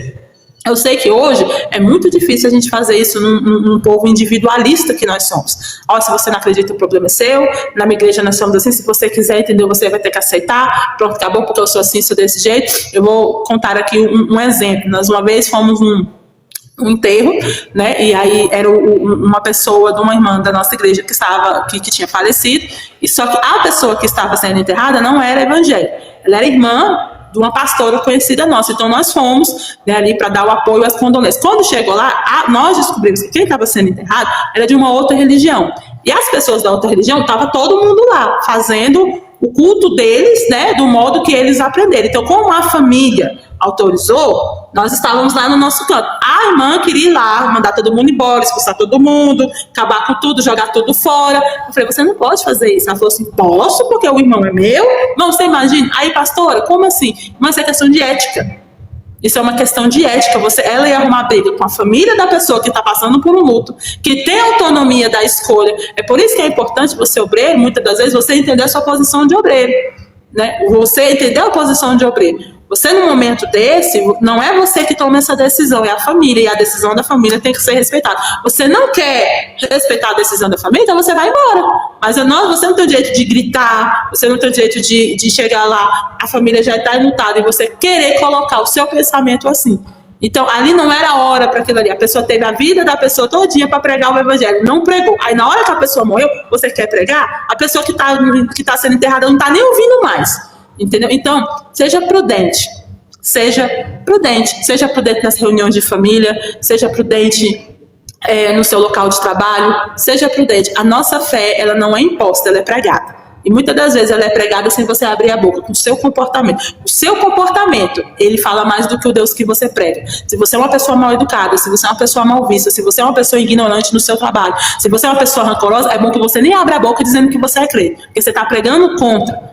Você prega com o seu comportamento. Então, Paulo está falando assim, decida você não ser uma pedra de tropeço. Decida. E aos irmãos que nos acompanham aqui, como isso é importante para os dias de hoje, porque muitas das vezes nós estamos botando almas para fora, porque a pessoa ainda não se adequa à roupa que nós queremos que ela se adeque. Ela ainda não está falando do jeito que a gente quer que ela fale, ela não está se vestindo e se mudando do jeito que nós queremos que ela se moldasse, porque nós damos prazo de validade para as pessoas, que é um papel do Espírito Santo, não é nosso. A nossa função é pregar, é orar, é interceder e ensinar, tanto por palavras como por comportamento. Agora, quem constrange a pessoa a mudar é só o Espírito Santo. Então, não faça o papel do Espírito Santo, porque ele não precisa de ajuda. Ele é autossuficiente nisso, no papel que os céus deu para ele, que só ele faz. Eu e você não dá conta. E eu acho bonito porque Paulo fala assim, que Jesus o persuadiu a entender que nada é impuro. Por quê, irmão? Nós estamos falando de um homem que cresceu religioso. Paulo era fariseu, religiosíssimo. Aquela pessoa, sabe? O alto escalão de autoridade, de santidade dos judeus. Então você imagina o trabalho que Jesus fez com ele, para ele falar assim, nada é impuro. Você imagina o que ele falou assim, eu fui persuadido por Jesus. Eu acho isso fantástico o que ele está dizendo. Eu, que cresci religioso, que matava as pessoas, que pegava autorização para matar cristão porque eu não concordava, porque eles eram diferentes. Hoje, eu fui persuadido por Jesus. Irmão, ele falou assim, não foi ninguém. Não foi Pedro, não foi os discípulos, não foi Silas, não foi Barnabé, não foi ninguém. Foi assim, Jesus me persuadiu e eu aprendi que nada é impuro. Se a pessoa não achar impuro. Para ele falar isso, irmão, é porque Jesus botou ele na cadeirinha e falou assim, deixa eu te ensinar, o ex-fariseu, entendeu? Que o fariseu, irmão, achava tudo impuro por causa da religião. Ele falou, eu fui persuadido por Jesus. Então, você que é religioso, deixa Jesus persuadir seu coração, deixa Jesus te ensinar, deixa Jesus entrar e te ensinar a verdadeira religião, e deixa ser persuadido por Jesus, para você entender, irmão, que nada é impuro, ele só é impuro aqui, ó, nos nossos olhos. E finalizando esse assunto a respeito do que Paulo passou, né? Ele vem falando assim, aquele por quem Cristo morreu, né? O finalzinho aí do versículo 15, ele fala, aquele por quem Cristo morreu. Não seja, pois, difamado aquilo que vocês consideram bom, porque o reino de Deus não é comida e nem bebida, mas justiça, paz e alegria no Espírito Santo. E aí o que eu quero destacar? Diante desse testemunho que a Nayara trouxe, existem situações, irmãos, que o próprio dom, né? Às vezes é um homem, uma mulher de Deus que tem um dom, Deus dá autoridade para essa pessoa se levantar e falar, dessa pessoa, sabe, chamar alguém num canto e falar, ou dessa pessoa falar publicamente, mas se vocês quiserem uma dica de observação, por exemplo, faça a observação. Quando alguém está entregando algo da parte de Deus, que traz confusão, que traz briga, que traz, sabe, aquele barraco que as pessoas falam assim, nossa, você viu aquele barraco, quebrou tudo, fez isso, fez aquilo. Não é o Espírito Santo, irmãos. O Espírito Santo, ele diz que quando é ele que está falando, pode ser velório, pode ser casamento, pode ser no meio da rua, ele traz paz, ele traz alegria, ele traz a justiça de maneira sem confusão. Existem momentos em que ele envergonha a pessoa porque se faz necessário, uma vergonha pública, um constrangimento, porque se não fosse, a pessoa não reconheceria o pecado.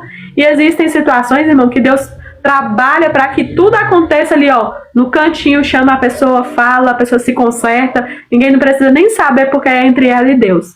Então, essa questão de testemunho, né, principalmente de vestimenta, de comportamento, de congregação, do que um acha, do que o outro acha, é algo que você tem que perguntar para Deus. Deus, de mim, lembra que o relacionamento é individual? Jesus rasgou o véu, né, fez um relacionamento individual. Pergunta para Paulo se o que Deus pediu para ele foi igual que pediu para Pedro, foi igual que pediu para os outros discípulos. Não, cada um teve uma vertente ali para seguir, uma maneira de se viver. Talvez se Pedro tomasse o mesmo posicionamento de Paulo, talvez Pedro não tivesse ganhado da maneira que ganhou os judeus. E aí por isso Deus traz Paulo para ganhar os gentios, traz Pedro para ganhar os judeus. Um é melhor que o outro? Não. Ambos são homens revestidos da presença de Deus e não há pecado no comportamento que eles fizeram, mesmo mudando o ambiente. Então, não é uma carta branca para você fazer o que você quiser da sua vida. Mas também não é uma carta vermelha para você proibir tudo e viver infeliz fazendo algo para homens, para o pastor ver, para a congregação ver, para o seu marido ver e você viver uma vida infeliz. A Bíblia fala que a vida com Cristo, você tem prazer de viver para Cristo. Você tem prazer de renunciar a si mesmo.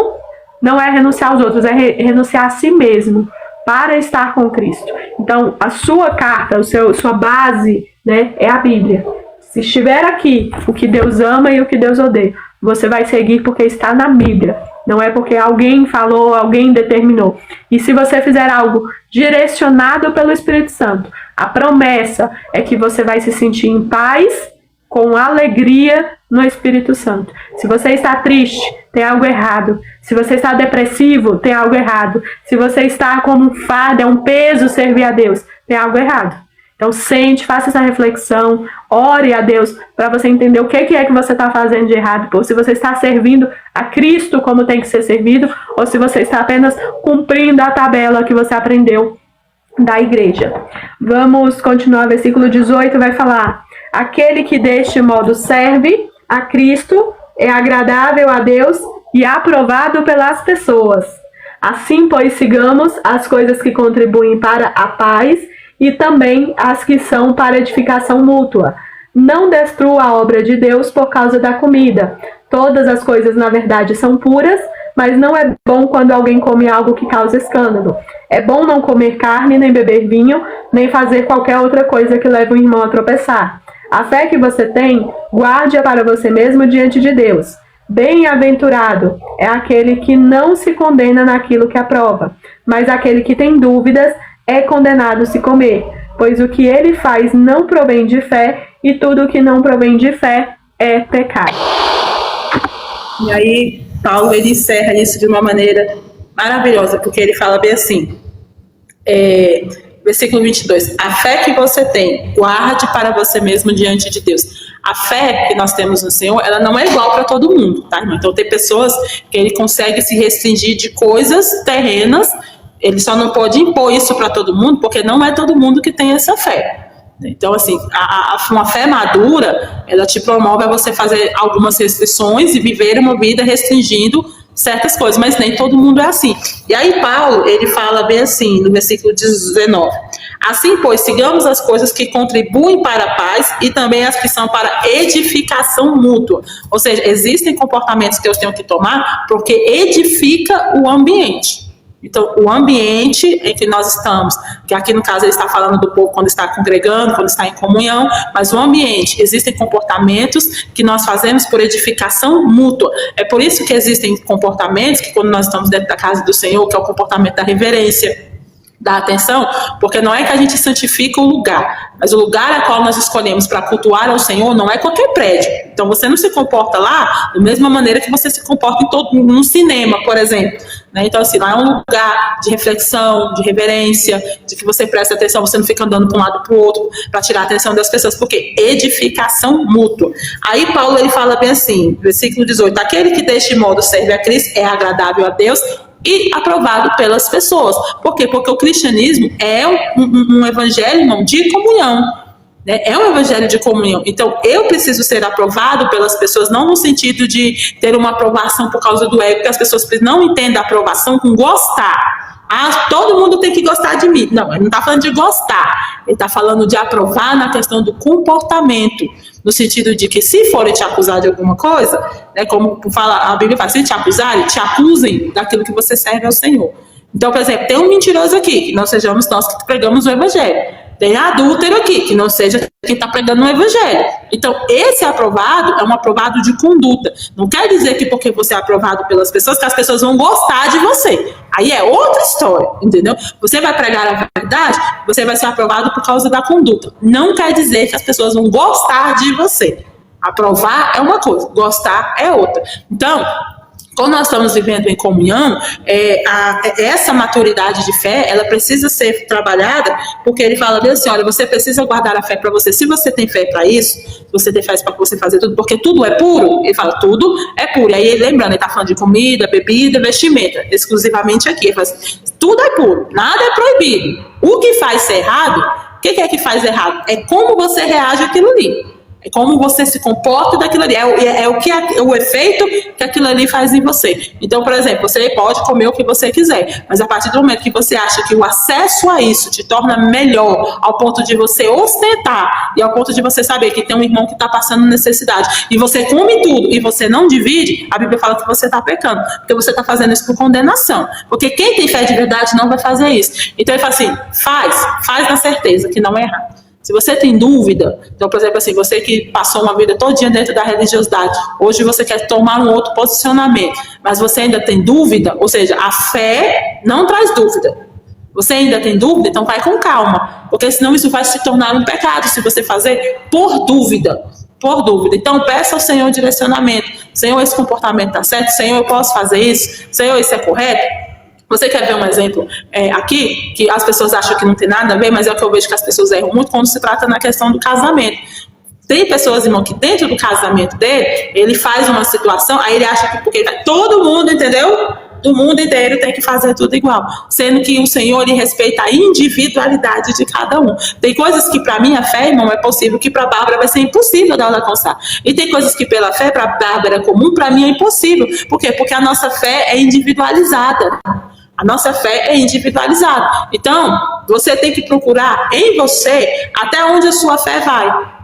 Então, isso são particularidades. Tem coisas que para mim é possível, que eu não vou chegar na igreja e falar, olha, a partir de hoje, entendeu? Porque eu não posso fazer, ninguém vai fazer. Então, tenha a maturidade de saber que se Deus ordenou uma coisa para você, filha, se abstém disso. Ele está falando para você. Ele não está falando para a igreja. Ele está falando para você. Por quê? Porque você tem maturidade para obedecer. Deus, ele não vai dar um fardo pesado para você, não. Você dá conta de obedecer. Agora, tem fardos que nós colocamos em cima das pessoas não têm a maturidade ainda de fazer.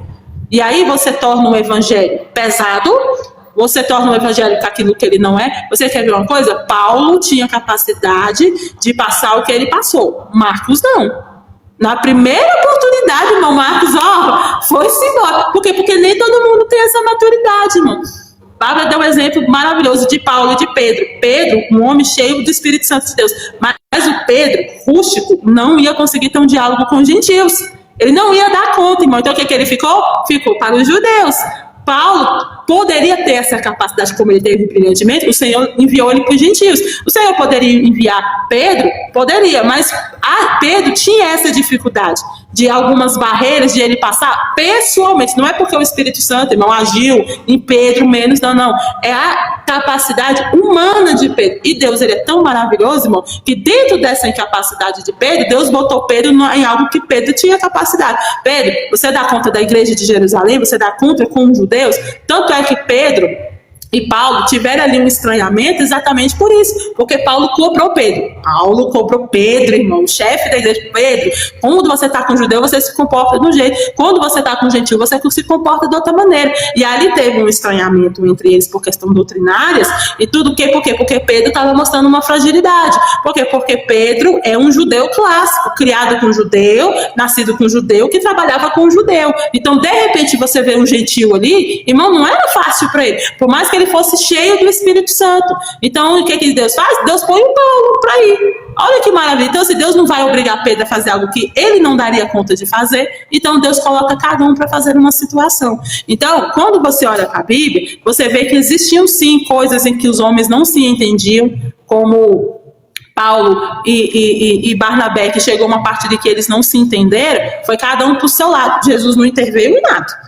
Eles discutiram, eles cada um teve um pensamento, foi cada um com um lado, Deus abençoou o ministério dos dois. Por quê? Porque é questão humana, irmãos. São questões humanas. Como horário de culto é humano, como vestimenta, fardamento é humano, entendeu? Que há uma ordenança da parte de Deus, e quando há uma ordenança da parte de Deus, ela tem que ser cumprida e ela tem que ser obedecida. Mas existem coisas que não é para todo mundo, e você precisa entender que o que Deus muitas das vezes vai ordenar para você, não vai ordenar para a pessoa que anda com você. E você não tem a obrigação de fazer o que o outro está fazendo para ter a mesma intimidade, porque isso não compra. Eu vou me vestir que nem a Bárbara, entendeu? Falar que nem a Bárbara, porque aí Deus vai derramar a mesma unção que está em mim. Mas isso não funciona. Isso não funciona. Então, tenha a sua fé, porque na medida da sua fé, Deus vai te usar. Então, amadureça a sua fé. Você que é líder, amadureça a sua fé. Para os seus liderados. Nem todo mundo funciona do mesmo jeito, nem todo mundo caminha nos mesmos passos, nem todo mundo vai orar do jeito que você acha que tem que orar. Ninguém vai, muitas vezes a pessoa vai sentir dificuldade de jejuar do jeito que a igreja impõe. Olha, irmão, nós vamos passar um dia inteiro jejuando. Amém, mas nem todo mundo vai conseguir. Por alguma situação, né? E essa pessoa, ela não é menos crente, ela não é preguiçosa, e não, é porque a fé dela ainda não está suficiente madura para ela conseguir algo assim.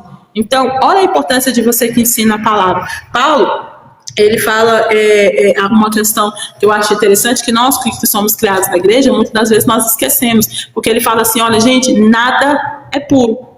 Nada é impuro, entendeu? Não há pecado em nada. Não existe. O pecado, irmão, é o homem que transforma aquilo em pecado. A roupa não é pecado. O que transforma o pecado é que aquela roupa eu uso com sensualidade. E a intenção torna o pecado. Então, o que nós temos que trabalhar não é você botar uma roupa, não, essa roupa aqui não vai fazer o pecar. Se a pessoa tiver uma mente podre, você pode se botar uma burca dos pés à cabeça, entendeu? Porque aquela pessoa ela vai pecar. Porque a Bíblia fala assim, ei, os seus olhos são maus. Ele não falou a sua roupa é má. Seu perfume é mau. Ele fala assim, os seus olhos, se eles forem maus, todo o seu corpo é treva. Então assim, se os meus olhos, eles são maus, tudo que eu enxergar, eu vou levar para o lado da maldade. Tudo que eu enxergar, eu vou levar para o lado ruim da coisa. Então às vezes eu estou olhando a Bárbara pregar, eu posso, se eu tiver com um olhar de maldade, eu vou só achar defeito nela. Eu só vou achar defeito no jeito que ela se veste, no jeito que ela anda. Eu vou achar defeito. Por quê? Porque os meus olhos são maus. É bíblico, irmãos. Jesus falou, se os seus olhos forem maus, o seu corpo é trevas. Então, se o seu olho é mau, tudo vai ser mal para você. O jeito que a pessoa come, o jeito que a pessoa sente, o jeito que a pessoa se veste, tudo vai ser mal. Mas se você tiver os olhos abençoados, se você tiver os olhos puros, você pode ver a pessoa do jeito que for. Você pode ver a pessoa do jeito que for. Você vai olhar diferente. Então, veja as suas limitações, tome cuidado.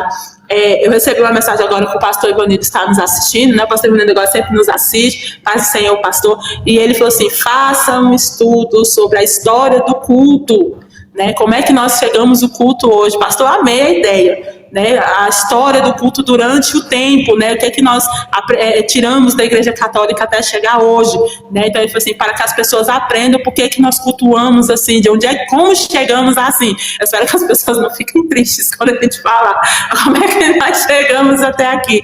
E essa questão da vestimenta também é muito importante. Ele falou assim, fale também sobre os dogmas. Por que existem igrejas que pode isso, que não pode aquilo? De onde se tirou isso? E é importante, irmão. E ele sabe que a gente tem coragem para falar que foi quem não tem. A gente tem, pastor, a gente pode falar. Até quando, eu não sei, mas a gente vai poder falar. Entendeu? Então, obrigado pela sugestão. E como é isso é importante, pastor, e que diferença isso faz? Faz. Você sabe por quê? Porque muitas das vezes o que você aprendeu a sua vida inteira, a Bíblia não disse. A Bíblia não diz isso. Então, que isso seja liberdade para você. Sabe? Paulo está falando, gente, tudo é puro. O que está tornando impuro são os seus olhos. Então não é uma questão de você trocar de roupa. Não adianta você trocar seus vestimentos e os seus olhos vão continuar impuros. Não adianta você dizer, a partir de hoje eu não vou beber mais isso, eu não vou cortar mais o meu cabelo, eu não vou usar mais o brinco, não vou usar mais maquiagem. Se o seu coração continua ruim. Se você não deixa o Espírito Santo trabalhar na sua vida, vai continuar a mesma coisa. É melhor você deixar o Espírito Santo te trabalhar. O Espírito Santo trabalhar o seu coração. E ele sim vai moldando o que ele quer da sua vida. E aí, irmão, todos os dogmas ficam leves desse jeito. Tá pesado, tá difícil e tá te condenando, é a Bíblia que tá falando, é pecado. Tá te condenando, eu tô fazendo isso, mas eu não tô com o coração certo. Senta pro seu pastor, fala, pastor, por que eu não posso? Me explica biblicamente, me explica de alguma coisa, entendeu? Para que eu possa entender no meu coração, para que eu não me condene mais. Entendeu? E eu tenho certeza que se ele é um homem de Deus, ele vai sentar e ele vai te explicar. Que tudo, irmão, tem uma raiz histórica. Tudo tem um motivo de por que é desse jeito. Talvez você ainda não aprendeu, talvez você ainda não sabe, mas tudo tem uma raiz histórica. E eu e a Bárbara vamos nos preparar para trazer esse estudo aqui para explicar a raiz histórica. Eu disse, nós não vamos bater em dogma nenhum. Nós só vamos dizer a raiz histórica, porque nós aprendemos isso. E se prepare para você se decepcionar com muitas coisas que não são bíblicas. Tem que ser obedecidas? Tem, porque tudo tem um motivo. Mas você não pode ser condenado por algo que a Bíblia não condena. Bom, fica aí o convite, né? Quando a gente vai anunciar, quando vai soltar esse estudo, para que você assista. E um resumo, irmãos, disso tudo para a gente finalizar aqui a nossa live. Capítulo 14, Romanos, ele se resume praticamente em Jesus falar assim, olha, o seu coração, sua alma, o relacionamento com você é o que Deus está interessado. Imagina Pedro pregando para o gentio, para os gregos, irmão, ele ia puxar uma espada, ele ia arrancar a cabeça de alguém, entendeu? A orelha, entendeu?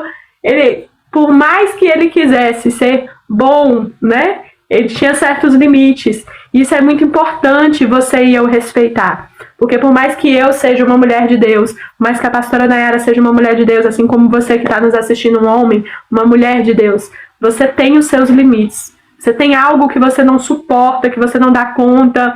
Né? Minha avó chamava assim de asco, né? Ranço, como os mais antigos diriam. Você tem um ranço, um limite que não tem como, tá ali enraizado. Talvez você precise orar mais, talvez no final da vida você consiga suportar melhor. Mas se nesse momento você não suporta, não tenha vergonha de chegar em alguém da sua confiança e falar, olha, isso eu não dou conta, entendeu? Quando eu me deparar com essa situação, você me ajuda, né? Você ora por mim ou você está junto comigo para me passar junto essa situação. Isso aqui na escola bíblica nós fazemos muito, irmãos, porque principalmente tem situações que eu não aguento, a pastora Nayara não aguenta, meu esposo não aguenta, ou talvez alguém que participa junto conosco, ele não vai suportar aquilo ali. Não que sejamos maus, não que desejamos o mal para o outro, mas talvez naquele momento eu mesmo, Bárbara, trago esse testemunho para vocês, tive muita dificuldade no início, quando eu comecei com os estudos bíblicos, quando eu comecei com as orações, nós fizemos um projeto de oração, oramos uns pelos outros, irmão, tem hora que dá raiva, a pessoa está 20 anos orando pela mesma coisa, entendeu? Tem hora que você vira e fala bem assim, olha, não é possível, entendeu? Que Deus ainda quer que a gente ore por essa pessoa. Quer, irmão? Deus ainda manda orar, entendeu? E fala, se voltar 20 vezes, você vai orar 20 vezes. Se voltar 50, você vai orar 50, porque você tá aqui para isso. Então, eu tinha muita dificuldade com isso. Confesso que hoje ainda é algo que o Espírito Santo trabalha dentro do meu coração. Por quê? Porque eu cresci dentro de uma igreja que tinha muito isso. Olha, fulano, né, está cometido, ele merece, né, ele cumpriu ali a tabelinha, e fulano não. Então, vem uma vez, ainda mais eu, irmãos, um dia ainda vou dar aqui um testemunho para vocês completo de mim, entendeu? Sou uma pessoa que não gostava, né? Não vou dizer não gostava de pessoas, irmão, perto de mim. Não gostava de pessoas pedindo nada, Deus me bota, entendeu? Parecendo Paulo, aquilo que eu não gostava, Deus bota para fazer. Me bota para orar por pessoas. Hoje eu recebo o dia todo pessoas na minha casa, hoje eu tenho um grupo de oração, hoje eu tenho pessoas no qual eu acompanho em oração.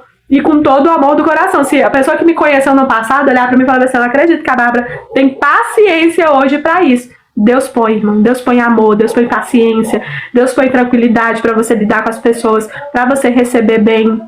Porque eu fui ensinada assim, ó, a pessoa quer, não quer, tchau. E Deus me mostrou que não é assim. Não é algo que nós aprendemos culturalmente, é a mesma regra dos céus. A regra dos céus, ela é diferente. É a mesma coisa que horário de culto. Nós estamos numa discussão entre várias igrejas e congregações por causa do horário do culto do jogo, que tem pessoas que não abrem mão de mudar o horário, tem pessoas que não abrem mão de manter o horário, mas quando uma pessoa está doente, tem pastores que fazem a pessoa ir doente para a igreja, tem pessoas que entendeu? Que não deixa a pessoa ir para um aniversário, não deixa a pessoa ir para uma formatura, não deixa a pessoa ir para um casamento de um familiar, mas aí na hora do jogo, porque o coração dele, entendeu? Quer assistir o jogo, aí ele pode mudar todo o horário de uma congregação.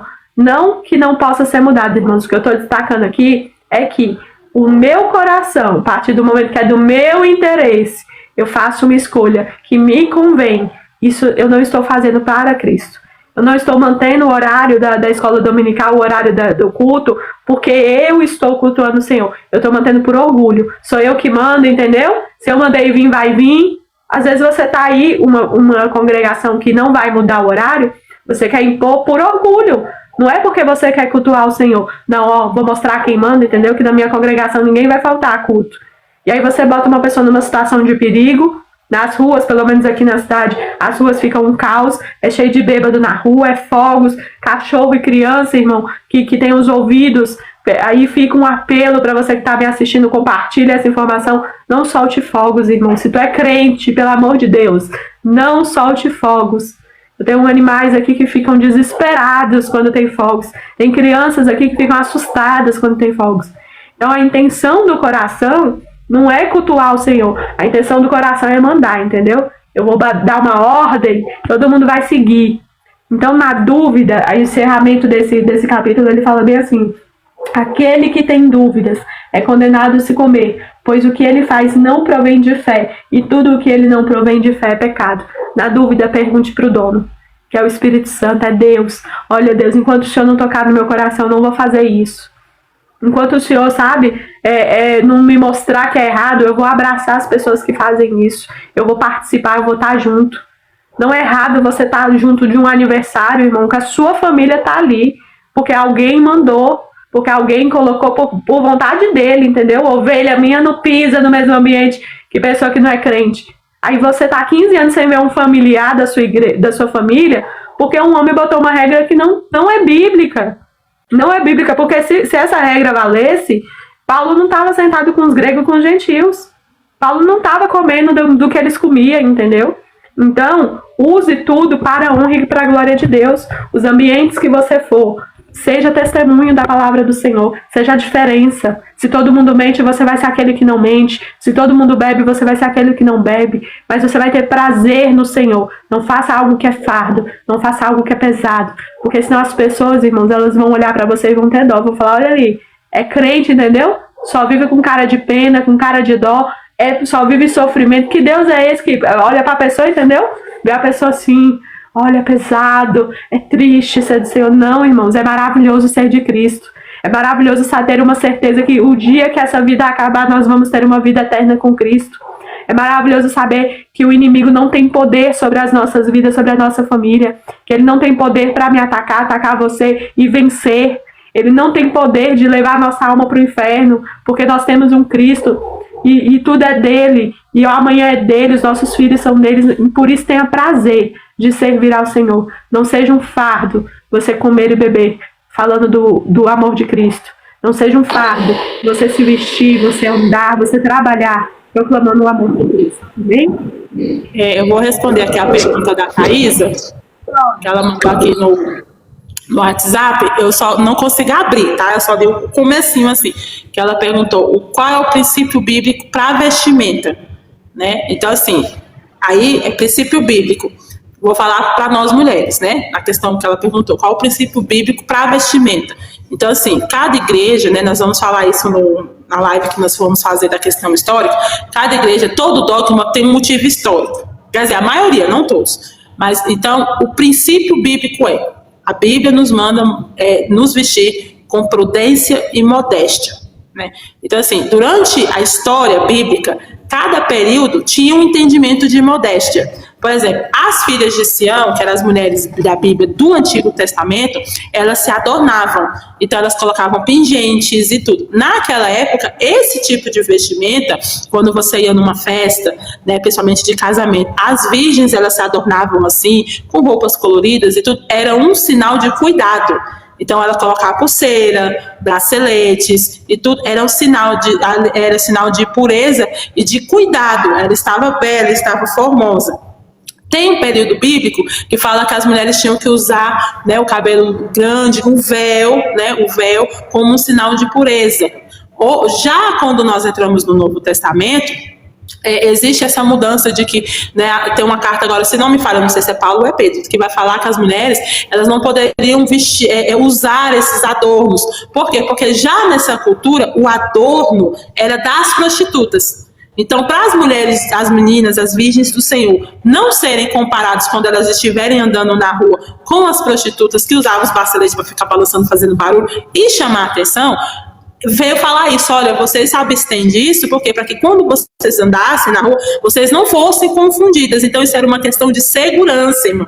Era para elas se sentirem seguras. Por quê? Porque as prostitutas, elas eram tratadas como objetos. Então, quando um homem estava andando na rua e ele via uma prostituta, ele tomava aquela mulher para ele, porque ele se achava no direito, porque como ela estava se oferecendo, eles entendiam isso. Então, para não acontecer de uma menina de Deus ser comparada ao ponto de um homem chegar, tomar ela força porque acha que ela estava dando liberdade, ele vai falar isso nas cartas: olha, não usem de adorno, que o adorno de vocês seja a glória de Deus. Então, você está vendo que é uma questão cultural? Então, cada parte vai se passando na cultura, aquele mesmo adorno mudou de situação. Então, como uma questão de proteger, eu falo muito que Deus é pai de menina, irmão. Deus é muito pai de menina, entendeu? Para proteger a mulher, ele colocou isso por proteção, entendeu? Por proteção das mulheres. Então, hoje, a Bíblia nos ensina como doutrina bíblica, que nós devemos nos vestir com modéstia. E o que é a modéstia? Com um comportamento santo. Então, a sua roupa, ela tem que ser uma roupa modesta, ela tem que ser uma roupa que não chama atenção, no sentido de você não querer chamar atenção para si. Então, isso é o quê? É saia? É calça? Aí é da sua consciência. Se você está usando uma calça que ela é modesta, que ela faz você se sentir bem, que não te sensualiza, ela está liberada de você ir para o culto e de você para onde for. Porque a roupa, irmão, ela não tem que ser roupa de culto, tá? No culto eu vou me vestir assim, na rua eu posso ir. Não, a modéstia, quando fala que nós devemos nos vestir com modéstia, é em qualquer lugar, tá? É em todo lugar que você for. Né? Porque você é culto para Deus em todos os lugares. A casa do Senhor, é claro, tem a modéstia principal por causa da reverência, mas a modéstia tem que partir do coração. Então, Thaisa, a modéstia que a Bíblia nos ensina, ela não determina se é saia, se é calça, se a blusa tem que ser aqui, se a blusa tem que ser aqui, se a blusa tem que ser aqui, entendeu? Eu estou mais modesta do que a Bárbara, entendeu? Então, não é isso que a Bíblia fala. A Bíblia fala da questão do comportamento, mas ela não dá métricos, entendeu? Ela não fala, 2 dedos abaixo do joelho, isso aí é tudo do homem. A modéstia do comportamento é que você se sinta bem e que você consiga glorificar ao Senhor. A dica que eu te dou é que quando você se vestir, você peça com o Espírito Santo a provar a sua roupa, porque ele pode dizer que é aprovado por Deus ou não. A partir do momento em que você tiver esse entendimento, aquela roupa que não é uma roupa modesta para Deus, que às vezes pode ser para os seus olhos, mas se não for para Deus, o Espírito Santo vai tocar no seu coração e vai te constranger, e você vai trocar e vai aprender a se vestir para agradar ao Senhor com o melhor mestre de todos, o Espírito Santo. E antes da gente orar, eu vou fazer um comentário a respeito de vestimenta, irmãos. Principalmente porque nós temos obreiros, obreiras da casa do Senhor que nos seguem, né? Aí é uma opinião nossa, né, Bárbara? É uma opinião baseada no que eu estudei da Bíblia. Eu me sinto confortável, né? Dependendo do local que eu estou, eu separo algumas vestimentas, como Paulo instrui aqui, você não faz nada para horrorizar a fé do outro. Então, tem congregações que nós vamos visitar, porque a pastora Naira vai pregar, nós não nos sentimos confortáveis de ir de calça. É porque a gente não usa calça? Não. É porque aquele lugar tem uma regra e nós, com respeito àquele local, as pessoas que congregam, não vou horrorizar as pessoas, nós vamos de saia, de vestido, principalmente porque eu, né, pastora Nayara, também não nos sentimos confortáveis. Eu, principalmente com essa cara aqui de criança, eu já tentei me envelhecer de tudo qualquer maneira, mas não dou conta, entendeu? Queria ser mais velha, parecer mais velha, mas aos meus 34 anos não consigo parecer mais velha.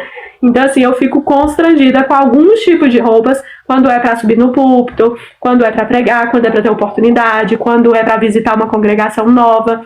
Então, em respeito às pessoas que não nos conhecem, que não sabem que eu, né, e que a pastora Nayara somos mulheres realmente de Deus, a pessoa bateu o olho ali, ela não tem que ficar chocada de ver a gente como uma pessoa do mundo andaria. Por exemplo, a gente não vai chegar de mini saia dentro de uma congregação. Você não vai chegar super maquiada de cílios postiços dentro de uma congregação. Então, nós temos o bom senso de não fazer aquilo ali em respeito à congregação. Da mesma maneira que eu tenho algumas roupas para a casa do Senhor, porque eu entendo que dentro da casa do Senhor tem que ter, sim, pessoas que não é crente, pessoas que são, sabe, doente, pessoas que, sabe, homens e mulheres, jovens de todos os tipos.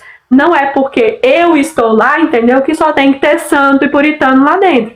Então eu vou me vestir de certa maneira que me traga um respeito comigo. Não é pelas pessoas, é comigo e com Cristo. Eu sei que eu vou ajoelhar para orar, eu sei que eu vou subir no púlpito. Então eu não vou vestir uma roupa muito apertada ou transparente, de maneira que venha constranger quem está ali embaixo. Isso são regras de bom senso. Eu não digo nem regras de igreja, de dogma, porque isso é bom senso, né? Então, assim, eu tenho que respeitar o meu esposo, sou uma mulher casada. Então, isso não significa, irmão, que eu vou dormir, entendeu? De saia longa e blusa até aqui, porque Cristo está me vendo dormindo. Não. Dentro da minha casa, da porta da minha casa para dentro, onde eu estou no convívio com os meus filhos, onde eu estou no convívio com meu esposo, aí eu tenho as roupas que eu utilizo em casa, também não são constrangedoras, porque depende muito da idade dos meus filhos, da idade das pessoas que visitam a casa. Nós somos uma casa de oração, eu recebo crianças, eu recebo adolescentes. Então, isso significa que os adolescentes são maus, são endemoniados? Não, irmão, isso significa que são pessoas, entendeu? Eu tenho que ter o bom senso que eu estou recebendo pessoas. E no quesito quarto, da sua porta do seu quarto para dentro, irmã, que você, homens e mulheres que são casados, você tem uma vestimenta para o seu esposo, você tem um vestimento para a sua esposa, não há pecado nenhum nisso. Que você possa consultar a Deus, que vocês possam, como casal, né, se aprofundar biblicamente a respeito disso, para que vocês tenham liberdade de ter um casamento feliz. Por que eu digo isso? Porque a maioria das congregações não aprofundam o estudo bíblico nesse tema de casamentos. E existem casamentos infelizes, existem casamentos, sabe, que a traição ela entra, que a infelicidade ela entra, que a briga entra por falta simplesmente de uma vestimenta, de uma liberdade, sabe, de uma liberdade de ser um casal sem culpa, de que Deus não vai julgar você por ser um casal. Então isso tudo entra dentro da vestimenta. É a mesma coisa para os homens, principalmente homens que fazem academia, homens que têm um corpo fora do padrão. Existem roupas que são de bom senso. Não quer dizer que as mulheres de Deus vão olhar. Não, se forem realmente mulheres de Deus remidas pelo Espírito Santo, talvez o olhar dela não vá ser ali, mas você tem que ter a consciência de que dentro da igreja, no seu trabalho, no percurso, porque nós estamos falando de um relacionamento com Deus, independente se você está dentro da igreja ou se você está fora. Então, independente se você está dentro da igreja, se você está na academia, se você está no trabalho, o seu bom senso, ele tem que ser o mesmo, porque Cristo tem que estar em você durante todos esses momentos. E aí fica aqui a minha observação. Às vezes você é um cristão, um crente, homem ou mulher, que vai para a academia, vai como se fosse uma prostituta, um prostituto. Então, tenha consciência de que Deus está com você em todos os momentos. Não é só no momento que você está na igreja. Eu acho isso muito lindo, muito bonitinho, irmãos, que a pessoa vai para a igreja, vai combinadinho, entendeu? O marido, a esposa, a mesma paleta de cores, os filhos, tira aquela foto perfeita. Aí você vê a pessoa na academia, entendeu? Parece que o Espírito Santo estava só lá na igreja, porque na academia e no trabalho ele ficou, entendeu? Então, seja prudente e respeitável, como Paulo exorta, como os discípulos exortam, em qualquer lugar que você vai passar. Para que na rua, para que no trabalho, para que na academia, você não seja confundida como uma prostituta ou como um prostituto, como uma pessoa do mundo, tá bom? Vamos orar? Senhor Deus Todo-Poderoso, Pai, muito obrigado pela Tua graça, pela Tua misericórdia e pelo Teu cuidado. Como é bom, Senhor, falar da Tua palavra. Como é bom, Senhor, ser ensinado pela Tua palavra. Nós aprendemos, Pai. Meu Deus, nós conhecemos e nós geramos intimidade contigo. Pai, aquela pessoa que ficou aqui até o final, aqueles que vão receber esses estudos depois, Pai, que a Tua presença possa, meu Deus e meu Pai, ser real. A ponto, meu Deus e meu Pai, de mostrar para ela o que convém, o que não convém, o que é ter um relacionamento contigo, Pai. Mas principalmente, que a Tua presença, Espírito Santo, é paz, é amor, é tranquilidade, não é confusão, não é escândalo, Pai. Não fazemos nada, Pai, para causar confusão, para perder almas, Pai. Porque o nosso objetivo, Senhor, não é este mundo, mas é a vida eterna contigo. Por isso, Senhor, nos ajuda, segura na nossa mão durante toda essa semana que nós possamos absorver essa palavra, nos constranger, Pai, com as atitudes que tenhamos tido, os nossos olhos de julgamento, Pai, de, meu Deus e meu Pai, querer ser melhores ou piores do que as pessoas. Queremos sermos, meu Deus e meu Pai, diferentes, porque o mesmo sangue, Pai, que o Senhor derramou naquela cruz, por eles, pelo justo, o Senhor derramou também pelo injusto. O mesmo sangue, Pai, que o Senhor derramou por quem eu acho que merece e também por aquele que eu acho que não merece. E é esse raciocínio, Pai, essa transformação na nossa mente, que ela é tão difícil de fazer. Mas eu creio, Pai, que o Teu poder é capaz, Senhor, de nos transformar. Continua, Pai, a Tua boa obra em nós. Perdoa os nossos pecados. Lava-nos com o Teu sangue. E eu Te glorifico, Pai, em nome de Jesus. Amém. Amém? Então é isso. Até amanhã, se Deus permitir.